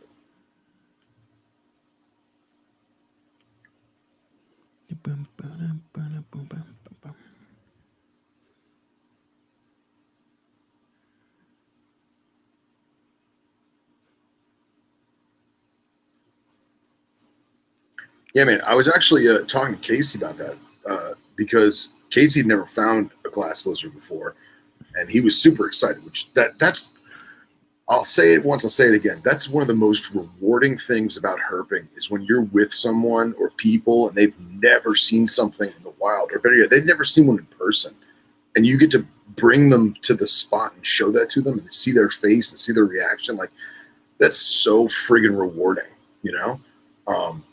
And like, it builds the appreciation back up for you. Cause like, how many times have I seen a glass lizard? I'm like, oh, glass lizard, cool. You know, all right, go on, slither away, little buddy. But then you see someone else, they're like, oh my God, it's a glass lizard. That's just so cool. And then like, don't break it. Don't break the glass, you know? Yeah. But I was asking Casey about this, is that, you know, in Southeast Asia and Australia, they've got, you know, pygopods. Right. So are glass lizards considered pygopods, or is that still separate? I'm not sure. I'm not sure. I looked into their taxonomy and their history for a bit, just because a lot of rumors about them being related to skinks obviously are a big thing too, right? Yeah. And then when they're legless lizards, so then the question comes about like, well, where do they meet snakes as well? So you have skinks and snakes. Right. But I mean, from what I was learned and what I found is, you know, snakes are probably more closely related to varanids than probably other groups of lizards, I guess. At least that's what I found, but I don't know. Maybe it changed. But yeah, I think they are actually, because we have some species of like in Skincoitus that barely have any legs or don't have any legs. So I think I don't know, they have them separated, but I think you probably could group them together too, depending on who you were. You know? Yeah. I was just looking up too. We used to get in the I'm gonna butcher this name. Pseudopus. I'm gonna Google it. Hold on. The giant ones that come out of Central Asia. Not the European ones. Yeah, it's the giant European ones, but the ones we used to get used to come out of like Azerbaijan or Turkmenistan. I think were like the really big ones. They still look very similar though. Yeah, they look like honestly, it's like a skink head with a giant glass lizard body, and they have that lateral ventral line thing that goes down the side. Mm-hmm. Mm-hmm. Let me see if I can get a good picture of this for the viewers. I found my picture as well. Oh, cool. Why don't you send me yours first? I'll send you mine. Shoot, now I gotta find it. There it is. It's pretty cool that you're doing stuff with vine snakes though too. Yeah, I love my vine snake, and actually, I got 2 from Strictly, and they were both doing really well. The one just, I don't know, out of the blue, just I found in the bottom, and that really sucked. But this guy that I have, he's actually right behind me in that tall enclosure. He's not that big yet, but he's doing great. Dude, look at the color on yours, man. Yeah. Next time I find one, because I saw a pretty good bit around my place last year, like more than I've probably ever seen, and they have a really nice, like deepish green with a little bit of a bluishness to it too. So if I can hunt one down and take some pictures of it, I'll send it to you. Yeah, for sure. Yeah, he's awesome. I like him a lot, and their tongue coloration. Once again, and looking at their tongue reminds me of like a blue tongue skink. They have that really small blackish blue colored tongue. There's a little bit of pink in it, but yeah, nice. Really cool. Very cool. Scott is yelling at me about my phonetics. Yeah. Shelopolisk. What is that in regards to, though? And then in Fuma, I actually have a local kid who is trying to breed in Fuma. He has a 2-toed, I believe, but I don't know where he's at in terms of timeline of if or when he's going to produce stuff. Huh. Butterflies, no, but redheadeds all the time. Yeah. Yeah. Martin County and northern Palm Beach County have probably the best population of redheads or Spider-Mans, whatever you want to call them. Mm-hmm. Yeah. So. Have you ever kept any of those, Phil? No, man, no. They're not my cup of tea. I caught a redhead because I lived in Martin County because I was in Stewart. Right. And I caught a redhead, and I kept it for 2 days and was like, "This is torture," and basically it somehow escaped. I don't know how. They're Houdini, man. Yeah, no, it's just give it back to nature. But So Scott's saying that the Shelopolusk is the European glass. Let me show you what I was talking about. Hold on a minute. The ones I was talking about, these were, and I might have the wrong species, but I could have sworn these were Uzbekistan and Turkmenistan. And these things were diesel. You can see that this person's holding it. yeah, you see, I've taken, but then again, if they look a lot like the Europeans, maybe I took care of one of the Europeans. Yeah, see, look, they're calling it European glass lizard too. Yeah, That's what I always thought they were. yeah, me too. But dude, that's awesome though. But they're pretty hardy. The ones we had, at least. I mean, I've seen them at shows a lot. Yeah, they're cool. It's so like alien looking. Mm-hmm. Yeah. Needs to decide what kind of animal it wants to be and stick with it. Right. Make up its mind. Ooh, my dad uncovered their pool. Yeah. So the Nerodia trap is set. Nice. And I know Thomas has been wanting some more. So if I happen to, we almost always end up with some babies in there in the skimmer box. So I'll snag them. I'm not too familiar with, since we're talking about things without legs, the Sicilians, but Hamburg, I saw some, actually. Oh, nice. I was kind of surprised. I don't know what the vendor was or who he was because I've never seen him there before. Well, I lied. I saw him the last 2 times, actually, and he had them. But I saw them, and I'm like, I wouldn't even know where to begin on their husbandry because I never thought about wanting to keep them before. I'd imagine it'd be pretty difficult. If Swat That Fly asked what did glass lizards eat, I'm assuming he's talking about the ones we have here. Anything they can catch, mostly insects. I mean, you feed yours crickets? I have dubias. I have a dubia colony. Yeah. With the number of wolf spiders we have here, I'll bet you they got a freaking buffet every night, man. Like you put a flashlight on the ground and it's just little eyes everywhere.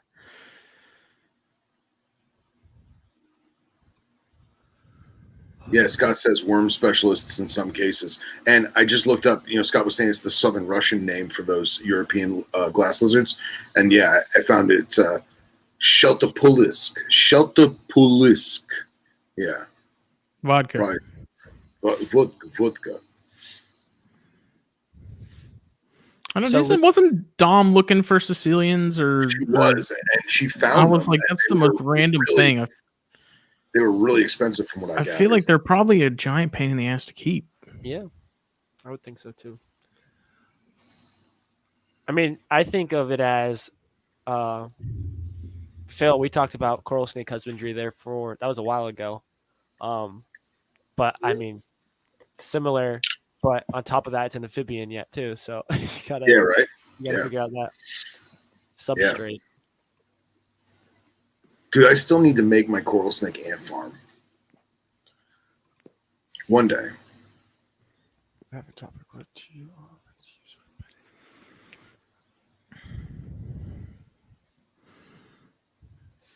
I think that depends. For me, it depends on the species. So someone asked, or Swat That Fly said, what do you like to use for your bedding? Depends on the species. So like my boiga, I keep on puppy pads or paper towel just because they're not big diggers or anything like that. But like my corns and my Bear's rats, they will, if I just put paper towel in there, they'll flip that water bowl in a heartbeat. Like I feel like they flood it on purpose just because they know that I have to come in and change it. So I keep them on Aspen. Most of my, like you said, it depends on species. I fall pretty much under 2 categories. So if it's subtropical or tropical, I usually use the organic topsoil with some type of mulch on top. If it's more arid, like my Atrox, I have gravel in there. I don't even really have sand or anything else in there, just gravel and put some rocks and branches and stuff for them. But really, those are the only 2 I really use. I mean, I use a hodgepodge of everything. I have aspen bedding for some of the North American colubrids. I love Jungle Mix. Jungle Mix is awesome. It's expensive, but as long as you keep it fairly moist, it will not only it'll hold humidity, but what'll happen is the bottom layers. I mix it with calcium sand, and depending on what I'm trying to do, like some of the girdle tail lizards, I'll do 50-50 calc sand and jungle mix, and over time, from flooding the cage, it'll compact itself and compact itself and compact itself. So it'll be super dense and allow for burrowing. But then when you hydrate it, the water retains on top, like on the surface. It almost makes like its own meniscus, which I think is super cool.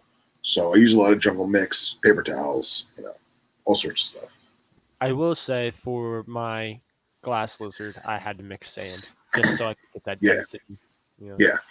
And I mean, I don't think I've ever found one in the wild that wasn't sandy soil. Oh, Yeah. Absolutely. Yeah, for sure. For sure. I reached out to Johan from African Snakebite Institute because I wanted to get some high resolution photographs of some of the ecosystems in the Eastern Cape and KwaZulu-Natal for the Rinkals. And he actually is like, I'm going to put you in touch with another guy for photos, and I'm going to try and get real photos of like where they're from to do as a backdrop, like an adhesive backdrop on the inside of the enclosure. So the next step will be figuring out what kind of substrate, and then I got fake rubber spear point grass. So I'm going to do that, fake spear point grass in some places until I start to see if I can grow some real spear point or like buy some real spear point. There's an intersection in town that's by railroad tracks, and the median is all spear point grass. So I may just like sneak out there at like 2 a.m. and just like rip some out, Do it. So, but I got to figure out what substrate I'm going to use for them, because it's not so much. I mean, they're super hardy in terms of like sand or dirt or whatever. They really don't give a shit. But I want it to look correct. You know what I'm saying? It's more for the aesthetics for me per se. So I would assume something like that would probably work well with like a higher sand content sort of substrate that has good drainage, so it's not sitting in soggy yeah. sub. Yeah, and what I'm going to do is, because I'm doing they're 3-foot display visions, so they're vision cages, but they're 2 feet tall, 2 feet deep, and 3 feet wide. And then the recess for the hood, where you'd put like your lamps, is the entire back of the enclosure. So what I think I'm going to do is, a friend of mine's dad works for a plexiglass company, so I'm going to have him steal me some scrap that's going to be like 4 inches tall by 3 feet wide, and I'm just going to bend that and put that in the front of the vision cage, because there's no substrate dam in the vision cage. There's like 1.5 inches. Yeah. So I think if I do that, and then I may just do like bioactive without actually making it bioactive. I may just do like a thin layer of bio balls and then some screen, and then my soil on top or sand on top. I haven't really decided yet. I've been trying to figure out what I have a nice pair of Chlorecus, and I'm trying to figure out what I want to do with them, just because they are a pretty dry species when it comes to arboreal vipers. You got to keep them pretty dry. But at the same time, they love drinking rainwater. So it's hard to get that balance of, let's keep you dry, but at the same time, we got to mist you because you like to stay hydrated. You like to drink all that water. So I'm thinking of going something like maybe trying to grow like a tall grass in there. And I have a bunch of PVC pipe that I was thinking about just kind of running across, covering it up, putting some epoxy on it, and making it look like branches. So it looks like they're actually in a bush, because, bush vipers, that'd be pretty cool.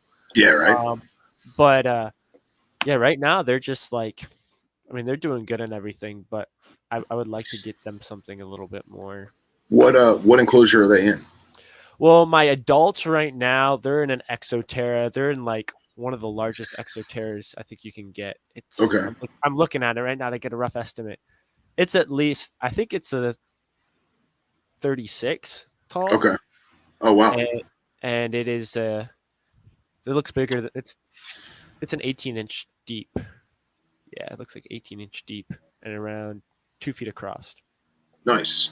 So, I was gonna say, man, I keep my squams on just straight jungle mix, and very, very rarely. I mean, maybe like once every 6 to 8 months, I'll completely change the substrate because I only have like 2 inches of substrate in there, and when they poo, you know, by the time I find it, it's usually dried up, and I can kind of just scrape the surface, you know, and I have a ton of leaf litter in there too, and that stuff when it dries out, it just gets so dense that I can mist and mist and mist and mist and mist, and it'll just sit on the surface and then slowly just seep in.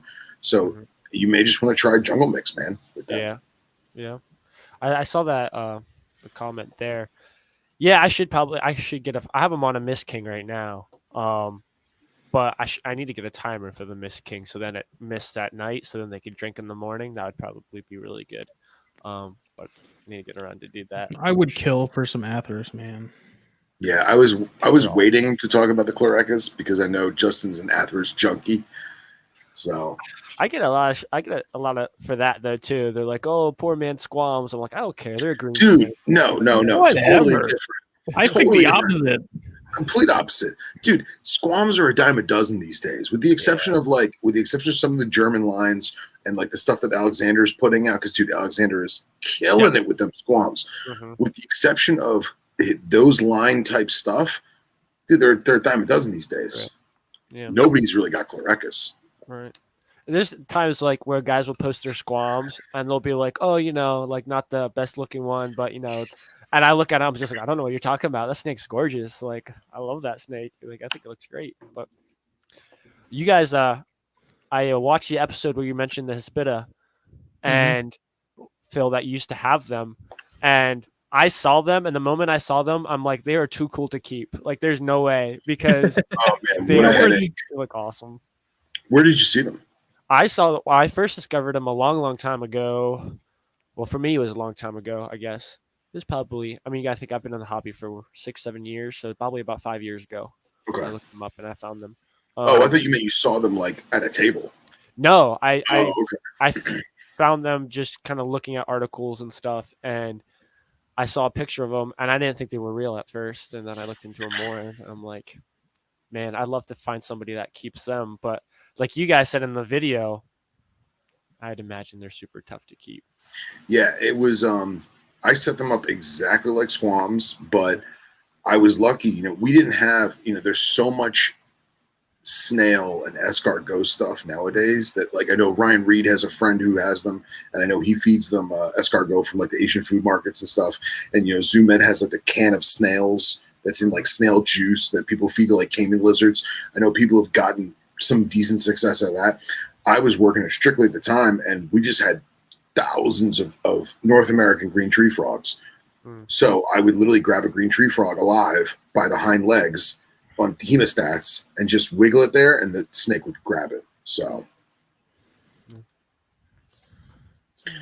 Scott wants to know if Dicei and Nitzii are gone effectively. I don't think so. No, I think that whole genus is a lot like Boiga in the sense that it's so much more popular over in Europe than it is over here. Yeah.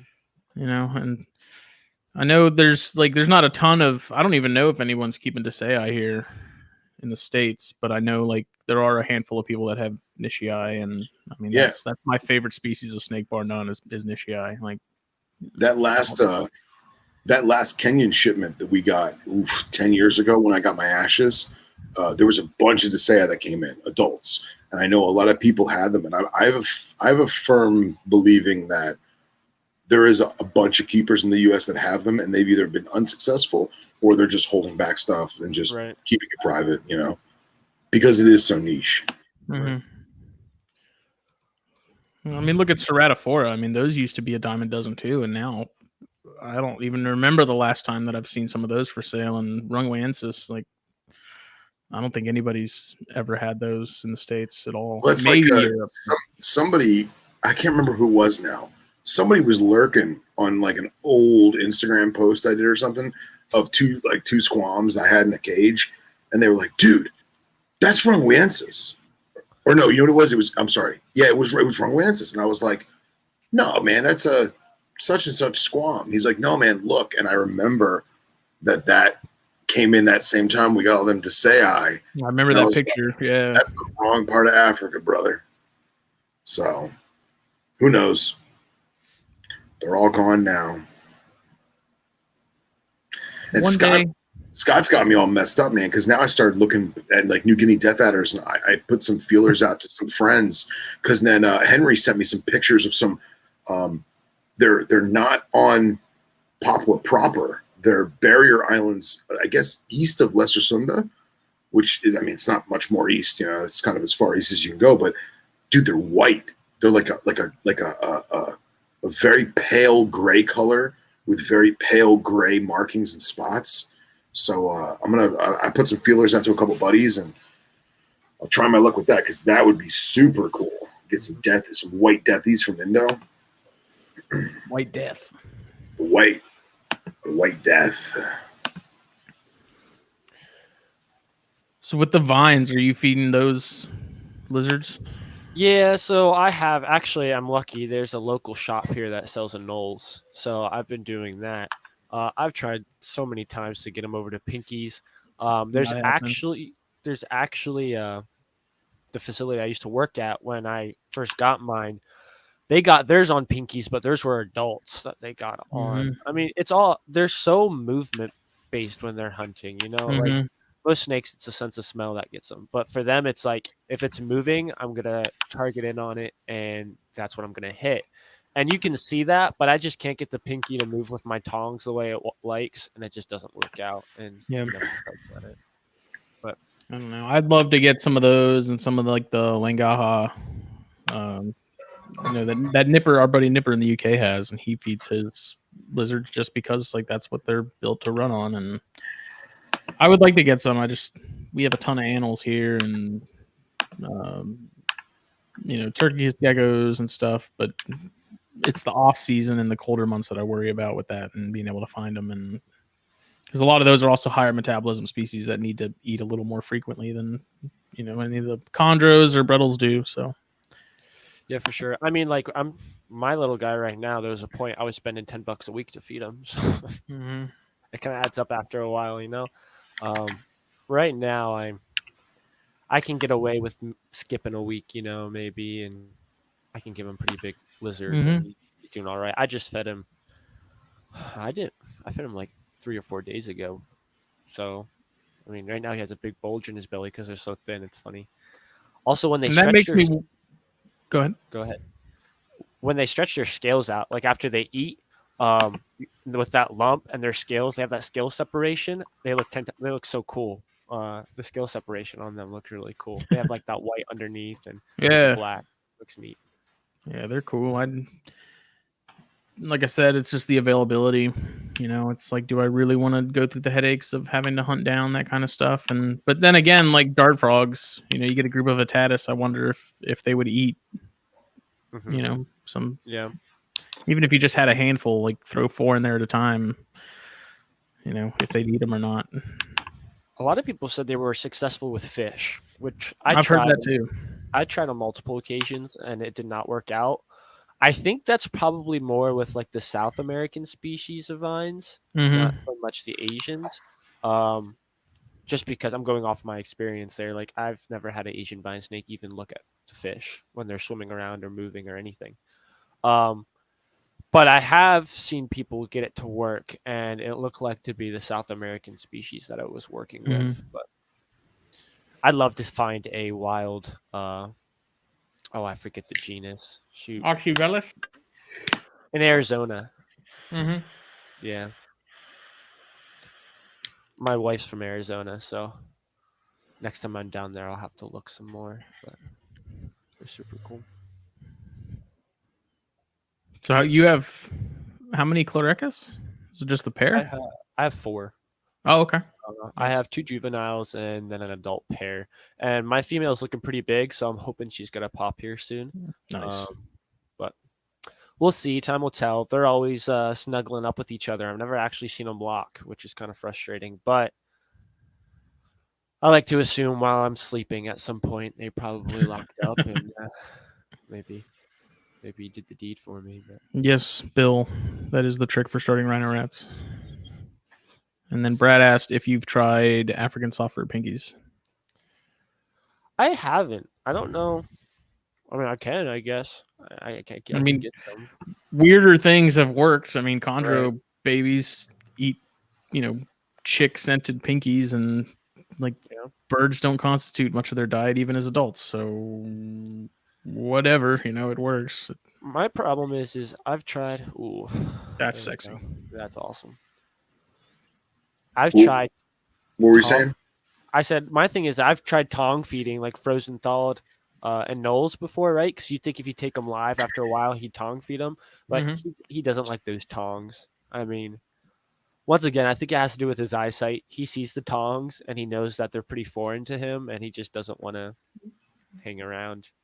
What you got to do is you got to do like our friend Matt Most and either get black hemostats and try that, or you can take liquid latex and paint those hemostats black or brown and just go about it that way.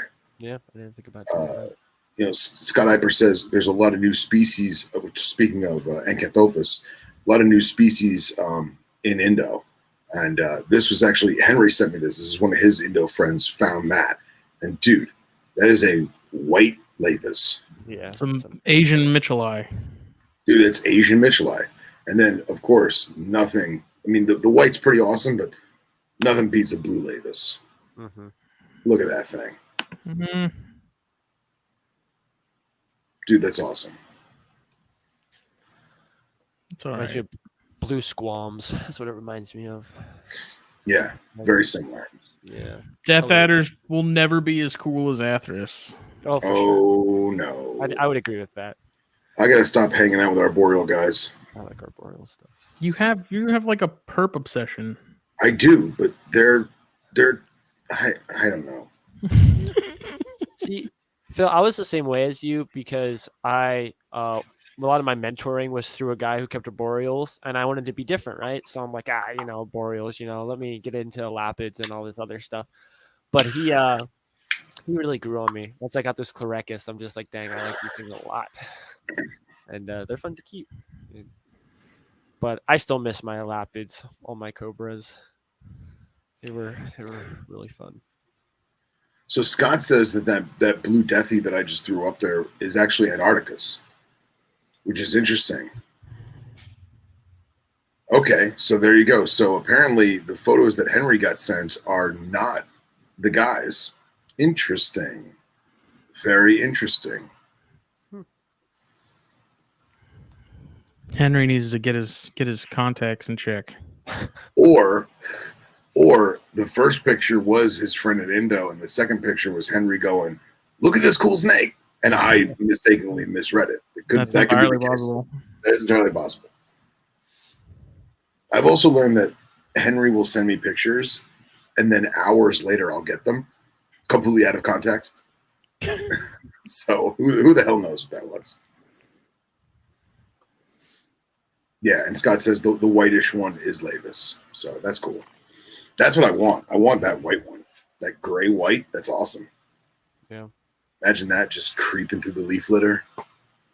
It looks so unnatural, I think. I don't know. Yeah, I like it though. Like who dropped the snake off here in the middle of nowhere? Yeah, right. It's like the white McGregor eye, Yeah. The cryptozoological marvel. Right. So are you planning to get more Atheris at some point? Like, are you wanting to get more into that genus? Yeah, I'll probably stick with Chlorecus, just because I can increase my chances of pairing things up and everything and see what works. And like we just talked about, like I thought about getting squams, but I feel like I go to Hamburg, I see a table full of squams, so I'm sure. I don't really want to contribute to that, and I don't think it's needed.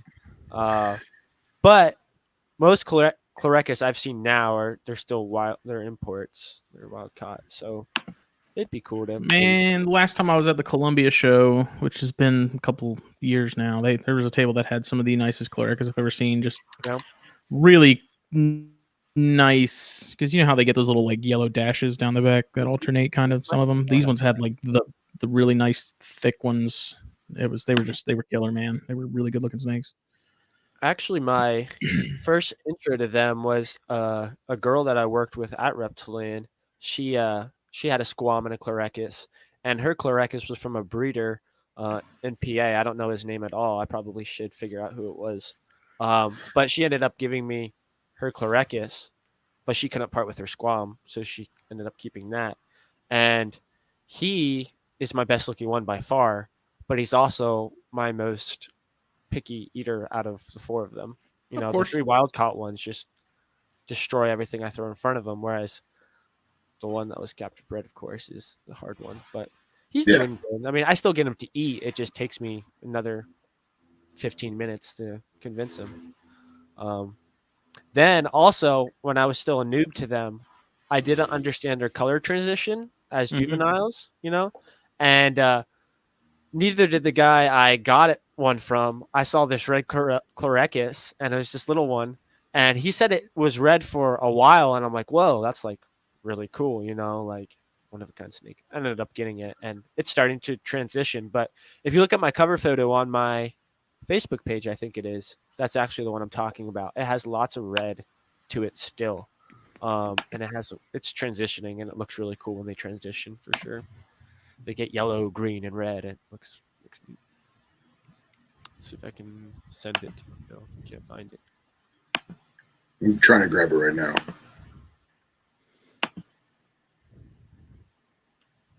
I took Facebook off my phone because it's the devil. I never use Facebook on a computer, so like now it's all weird. Got you. Why wouldn't it let me? You said it was cover photo? Yeah, it was a cover photo. I'm looking at it right now. Oh yeah, that's the one that's on Instagram. Why am I not seeing this? I don't know. Send it to you, Phil. I mean, I'm on your page. Senility is slowly creeping in. Yeah. Slowly creeping in.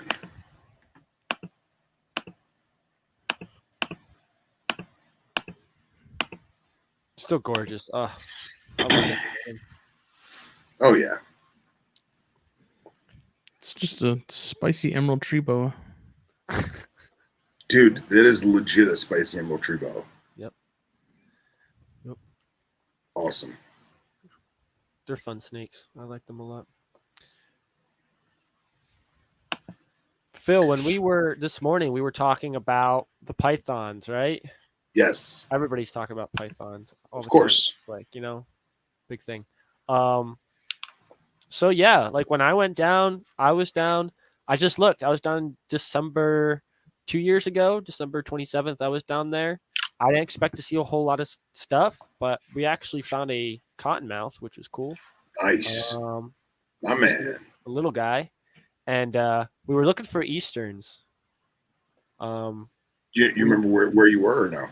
Well, I was, so I'll look it up for certain, but I'm almost positive. We were cruising 9336 just basically the whole weekend. We'd hike around Flamingo and stuff and look for crocs, and we would enjoy that. And then at night we'd cruise 9336 down in Florida, right at the tip. Let's see if I can bring up where it is. Oh yeah, I know exactly where you were. Okay, that is Everglades National Park proper. Right. But we'd cruise that, and we found some like queen snakes, you know, and we found an Everglades rat, which was really cool. That's awesome. Yeah, it was a pretty big one too.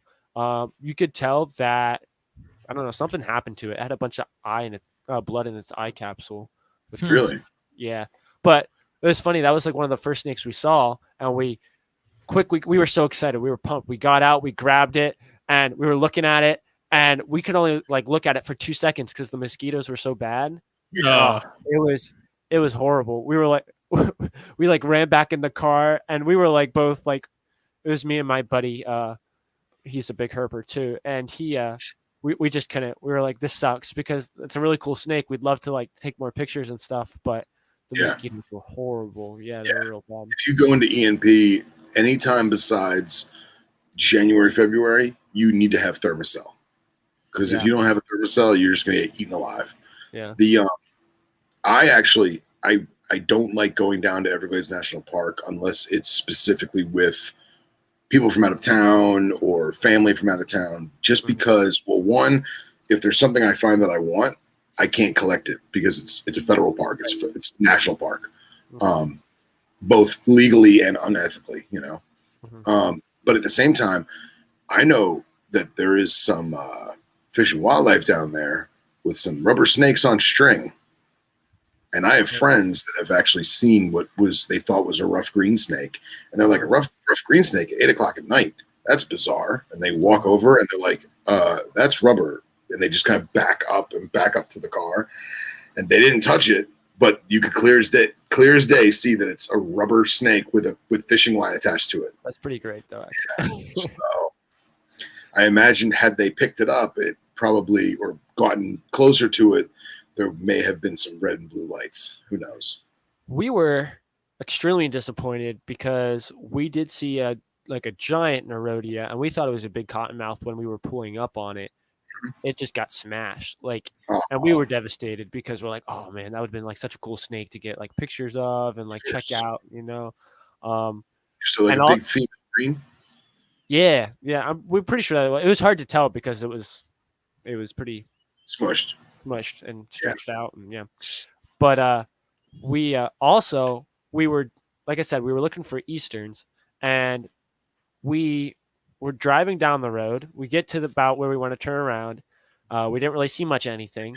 We turn around, and then we're basically doubling back from where we came, and we look, and there's an Eastern smashed on the side of the road, and we almost cried. We were like, oh, like we had to have missed it by literally 5 minutes, and the car that we just drove past hit it, and we're like, oh man, if we would have saw that snake, we could have moved it, got really cool pictures of it, you know, and it would have been awesome. But yeah, we just missed it, and we never really got to see it. You saw that at nighttime? Yeah, that was at night. Dude, so that Flamingo Road, like the road to go to Flamingo, that's one of the only places that I've ever known to find Eastern Diamondbacks at night. Yeah. Yeah, and I think it has a lot to do with, because the area is so brackish and because the area is so wet overall, I feel like they don't want to, the snakes, this is just my own personal hypothesis, the snakes don't want to get caught under the blazing sun where they can't get to shade and like dry land. Gotcha. So I have a feeling that a lot of those deep South Peninsular snakes, they only move crepuscularly or even nocturnally because they don't want to get caught in it. Whereas if you would go, 50, 60 miles north, you won't find it except between 2 p.m. and 6:30. That's it. That's your window. So I mean, it's interesting. Right. That was a crazy trip, though. I mean, we did see a croc. Cool. But it was so far away, we could barely get like a good look at it, which is kind of disappointing. But we also were looking for pythons, obviously, and we stopped at the station there. There's a ranger station. We talked to one of the rangers there, and we asked the ranger, "Hey, have you guys seen any like python activity at all recent?" And he's like, "Yeah, like 2 days ago, there was one just here by the station." And we're like, okay. So we started like looking around, but we looked so hard. We could not find a single python. Like we cruised different roads. We were looking at people who would find them and post pictures of them. And we tried to look at what kind of road it was, whether it was a dirt road or what kind of gravel it had, to maybe get an idea what kind of roads they'd be hanging out by or going across. We could not find anything. The ranger told us to go up a road, and he said it went right to the highway. So we drove up this road. It's took about us a half hour to get to the highway. We got there and we looked up, and the highway was above us on a nice. We couldn't get to it. It was about 20 feet up above us. Yeah. So we had to drive a half hour back to get back to civilization and figure out what was going on. But we almost ran out of gas too on top of that. So that was a real fun experience. But yeah. It was a good time. It was a good trip. I'm a little sad you didn't call me, but Me too. I don't know why I didn't. I honestly have no idea. I should Yeah. have. It was actually my wife's graduation is why I went down there for, because she ended up graduating from Palm Beach Atlantic then, where I was, and I went to her graduation. She went back to Arizona, and I'm like, well, I'm stuck here for another weekend, and my buddy was with me, and he's actually studying timbers in Texas right now, and we're nice. like, hey, why don't we go herping? So we went herping that weekend and stayed in the Everglades and camped, and it was a good time. Nice. Yeah. Wait, you camped in ENP in mosquito season? What? Yeah, that was fun too. Dude, you're nuts. We had a bunch of bed sheets, and what we actually ended up just doing, because obviously outside was not happening, we would get the bed sheets and we'd open our windows, because if you left your windows closed and slept in your car, you would die of the humidity. It would be horrible in the middle of the night. So we opened our windows and we slammed the sheets in our car doors, so the sheets allowed ventilation but kept the mosquitoes out. So we kind of used them as like a mosquito net, and that's how we slept. That's brilliant. It worked pretty good. Yeah, we were pretty proud of our discovery there. But so wait, so you slept in the car, yeah, but you covered the top of the car with bed sheets, right? So like imagine, so just think like you put your window down, right, and then we draped the bed sheets over the windows being open, and then we slammed the door shuts from the inside and trapped ourselves in there, and the bed sheets were like mosquito nets, and we barely got bit at all in the middle of the night. Like the mosquitoes weren't on their way in or anything. So that's actually smart. It works. Yeah, I would have never thought of that. That's brilliant. It worked pretty well. But yeah, that was just all in all a good trip. We really want to go back. He's coming back to PA actually. He wanted to go to Texas to study the timbers down there, because obviously the timbers down there look a lot cooler than they do up here. Right? Arguably, yep. And but they're sending him back up here actually to do research on timbers instead. So he's like, man, like I go down there and they just send me back. I'm like, yeah. Also, there's snow there right now where he's at. So oh wow, I don't know what's going on down there, but yep, we have they can keep it. Den sites of timbers that we go to on like regularly and check out and everything. That's so cool, man. I got to do that one day. They're awesome. Yeah, you got to come check them out. They're awesome. And it's almost like a guarantee. Like we go out in June, July, when they're in season to actually collect, and we'll check them out. And we always see at least 50 different. Yeah, because you guys are allowed 2 per party. You can have, so you have to get it with your fishing license. You have to get your snake permit. You can have 1 male, and it has to be, I think, over 48 inches. So it has to be big. Yeah. Wow. And it's really hard to find. I found a 46, but it was a female. So that was kind of disappointing. But then a copperhead, you can just take any copperhead you find pretty much. Yeah. So. Very cool. Very cool. Yeah. Dude, I can't believe that. When was this Everglades trip, by the way? It was 2 years ago in December. Okay, so 2 years ago. It wasn't this past December, but the December before. Okay. Yep. So December 27th. Yeah, I don't know. Once again, I don't know why I didn't hit you up. That would have been. That's cool, man. You'll be back down in no time, I'm sure. We saw the cottonmouth at Loxahatchee actually. Oh yeah, which part of Loxahatchee? The top or the bottom? Well, I don't know. I think it would have been the top. Yeah, because the top's closer to Palm Beach area, right? Yeah. Looks like Boynton Beach area. Yep. And cool. It had the that wooden. It was an elevated trail over the marsh. Yeah, that's Boynton Beach. Yeah, cool. That's Boynton Beach. Yep. We were just walking down the wooden area, and my wife was actually with us at the time, and she's like, "Oh look, there's a snake." Me and my buddy looked over and we're like, "Oh man!" It's like it's a cottonmouth. That's awesome. Dock and took some cool photos and stuff of it. Nice, bro. Love me them swamp lions. Yeah, they're nice. They're fun.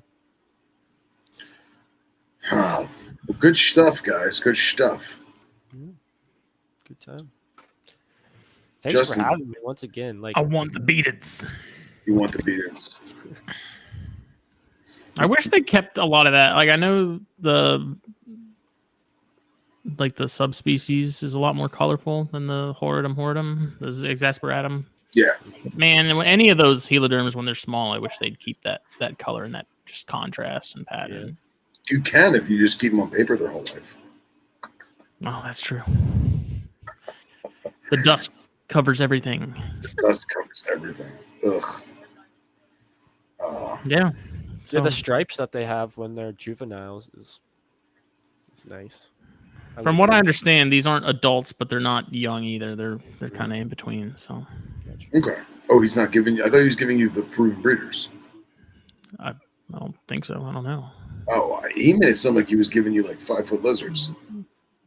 I don't think so. Oh, okay. Don't sound so disappointed. I want babies. Another thing with legs. Brad Clark out of nowhere, Wyoming. Yes. Pink, Brad. I want the pink. Speaking of Clark, I don't remember if I ever told you, but when I was with Casey, I found my first Clark eye.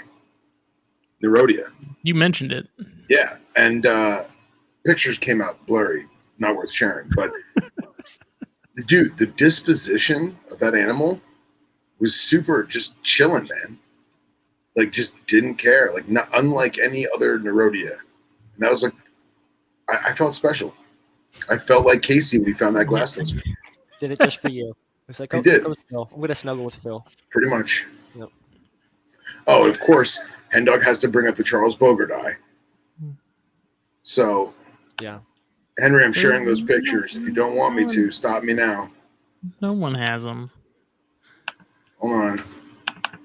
it was funny because when you first said it, like I just couldn't remember their name. But when you sent me those pictures, I'm like, oh yeah, I've seen those before, and oh yeah, I really like them. They're amazing.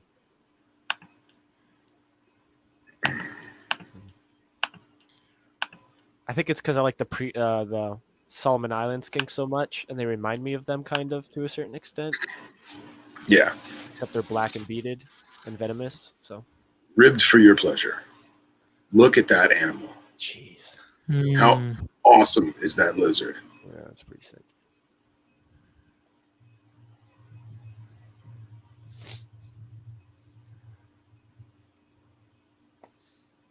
Just once again the tail. Man. Yeah.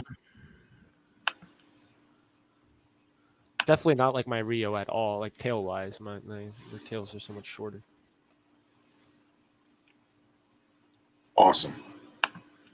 And yes, Brad, I am a squirrel. Swat That Fly asked where everyone's from, and Brad was answering. So I thought I thought Brad was referring to Utah Gilas, or excuse me, Wyoming Gilas, I should say. all right. Well, where can people find you? Find me. Yep. Well, I am in Central PA. You can find me. I'm on Instagram, Facebook, YouTube. My YouTube channel is kind of weak right now because I'm actually having a bunch of construction in my house, so I haven't been able to make any videos because it's so loud. But I do a lot of, like right now I'm doing a lot of shows. I do like a lot of birthday parties, school shows. I've been doing some virtual shows and stuff like that. But Cool. I mean, if anybody's going to the Hamburg Reptile Show, I'll be there. I'm almost at Hamburg every chance I can get. I used to go to the Gettysburg show a lot too. So, I mean, I'm free to hit up, email me. My email's on my Facebook at Scaly Sites. I think it's also on my Instagram. And then my website is just at scalysites.com, and that has my email, phone number, and stuff like that there too. So Awesome. I'm there.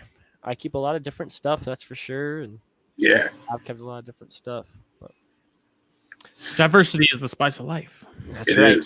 That's right. I try to keep it pretty diverse, but at the same time, I try to focus it down. I get a lot of animal. Like I have a Nile monitor right now that people just why? Because people dump them off on me, Phil. Man, like this guy, like the local pet shop sells them, and I'm like, man, I don't have to even think about even considering getting them. Not like I'd want to, right? But I mean, people just end up giving them to me, and they're like, I don't know what to do with this Nile monitor. Here you go, and I'm picking up a retic this week from somebody that can't have it. So I mean, I just get stuff. You wonder why people even bother selling them anymore. Like you would think people would start getting wise to the whole like this thing isn't going to do well. This person's just going to end up giving it away. Like I'm not going to bring them in anymore. But I'm getting a pretty nice iguana too this week as well. But I'm not gonna spoil what it was. You have to follow my sites and figure out what kind of iguana. Nice. Uh, Keep them wanting more. I'm excited for it. It's definitely something different for me. I've kept greens in the past. I haven't liked keeping them, but I think I'm gonna like them. I didn't enjoy them, but I had No. them. I had them. All right. Well, how can I ask this? What color is it right now? It's brown. It's just brown. Oh, okay. Just brown. But it's still super cool. Brown could be cool. Okay. Brown is very cool. Yeah. Khaki. That's where it's at. Khaki. Yep. Yep. Phil loves some earth tones. I do love me the earth tones. I call that terrestrial fossorial stuff. That's why you like it. Look, if it's khaki, tan, taupe, Or any beige, combination. Beige. I'm in. Yeah. Did I tell you I got a puff? Mm. I got a little No. puff. Yeah. What kind of puff? What? What locality? I have no Phil. I have no African? idea. African. African. Sub-Saharan. It's not even technically mine. It was one of those deals where I was training a guy, right? Yeah. And he went to Hamburg with me, and he just walks up and he's like, first of all, I stopped training him, so let that be known. But Yeah. he Good walks point. up and he's like, hey, I bought this snake. And I look down and he has this little puff in his hands. I'm just like, hey, we gotta go. You can't be carrying that around this show. So we left. But yeah, so now I got stuck with this little puff adder. Nice. Not What's really. it look like? Not really me. Looks like a puff adder. It's a puff adder. Yeah, it's just wild type puff adder. It honestly, it doesn't look that fancy. It just looks like your run of the mill. It's small, and I had to force feed it already. Every Really? single feeding. Yes, every single You're feeding. kidding. What are you feeding it? Pinkies. Well, Just pinkies. That's your problem. Why? What do you feed yours? Throw a live hopper in there. I had a live pinky in there. I don't know if he could eat a live. He's pretty small. Look, if it whatever, they say like match the size of the head, Yeah. double it. Oh, okay. Yeah, They're the Pac-Mans of the snake world. they are the Pac-Mans of the snake world. All right. Yeah. Yeah, I never kept any. I mean, the most I ever worked with like rhinos or anything was with you, and Nazicornis was with Yeah. you. I mean, I Yeah, took care of a few gaboons and stuff, but never really had to do all of it Yeah, on my you own. remember that those crazy blue Congo Nazicornis I had? Mm-hmm. Yeah. Out of the blue, man. But no pun intended. Yeah. But dude, send me pictures of the puffy. I will. I'll send you pictures of him. Yeah. Um, And dude, realistically, like we make jokes about like double the I size of the hope head. he sends you pictures of Puff Daddy. Puff Daddy. Right? P. Diddy. So whatever the thickest part of the body is, when we're talking about like small baby prey stuff, whether it be fuzzies or hoppers, whatever the thickest part of the biggest body is, that's what I'll feed. So like if it looks like the body's about as thick as a fuzzy, I'll give it a fuzzy or a hopper. But I prefer to give them something that's moving to kind of catch their attention. And So I snapping. would say, yeah, and snapping. Jazz My fingers? only thing is that I just noticed once again he's like a normal baby snake. He's just freaking scared of everything, like everything. I had a live pinky in there at one point, but like pinkies don't move around that much. Yeah, You put a live pinky in there, it's just gonna squirm on its back and not do anything. Yeah. Or if you have a good set of long hemostats, just get a frozen thawed fuzzy, one of those like more plump fuzzies, and just tease him, and just like touch it to his nose, touch it to his tail, touch it to his nose, touch it to his tail. I've tried that one. No dice. No dice. No, I All have a nice little foam pad that I use, and I make it work. Yeah. All right. I don't like it though, and like you said, I'll probably try the live hopper just to see a live fuzzy, just to see. Yeah, you want something that's moving. Because obviously the stress is not good for me or the snake, especially snake that small is probably, in my opinion, more dangerous than working with a full-size cobra of any kind. So yeah, because you got to get so close. And yeah, exactly. if anything, too, you can also get get a small Tupperware if you're comfortable, delying it or Tupperware containering the snake. Get a small Tupperware and just throw them in there with a live hopper of appropriate size, right? Right. And nothing that could, in theory, bite and or hurt the snake, and leave them in that Tupperware because that confined space. Excuse me, that mouse is bound to bounce around in there, which will piss him off and hopefully instigate something. I had to do that with the hognose one time, and it worked. Oh, good, cool, yeah. Awesome, good stuff. Yeah, that's the nice thing about those Glad Tupperwares. They have that little circle on top, so you could like grab that. Yeah, and you can, It's true. Well, thank you again for coming on. Yeah, thanks for having me. Man. It's a great time. It was fun. And I'm going to be watching all your guys' stuff from here on out pretty much. So you'll see me in chat. It's also on Spotify, SoundCloud, iTunes, Google Podcasts, pretty much anywhere. There's some other platforms that it's on. I don't even know how it got there, but it's there. It's on Amazon. Yeah, I never uploaded it to Amazon. Like, I guess it just automatically pulls it from some other sites or whatever. But whatever, it's easy to find. I have Spotify, so I didn't know you guys were on Spotify, so I'll probably do that for sure. Cool. Awesome. Well, thank you everyone for partaking, listening, enjoying, hopefully. Puget Sound Pythons. Puget Sound Pythons. Check them out. I got that mirrored thing down, Pat. I know, me too. You see how quick I was on the draw on that one, boy? There's got a whole box of with your name on it. There. And we'll be back with THP this week. We had us a Yes. nice little sabbatical. Don't know who we'll have, but it will happen. So It will be epic. we will see everyone later. See ya. Good night. Good night.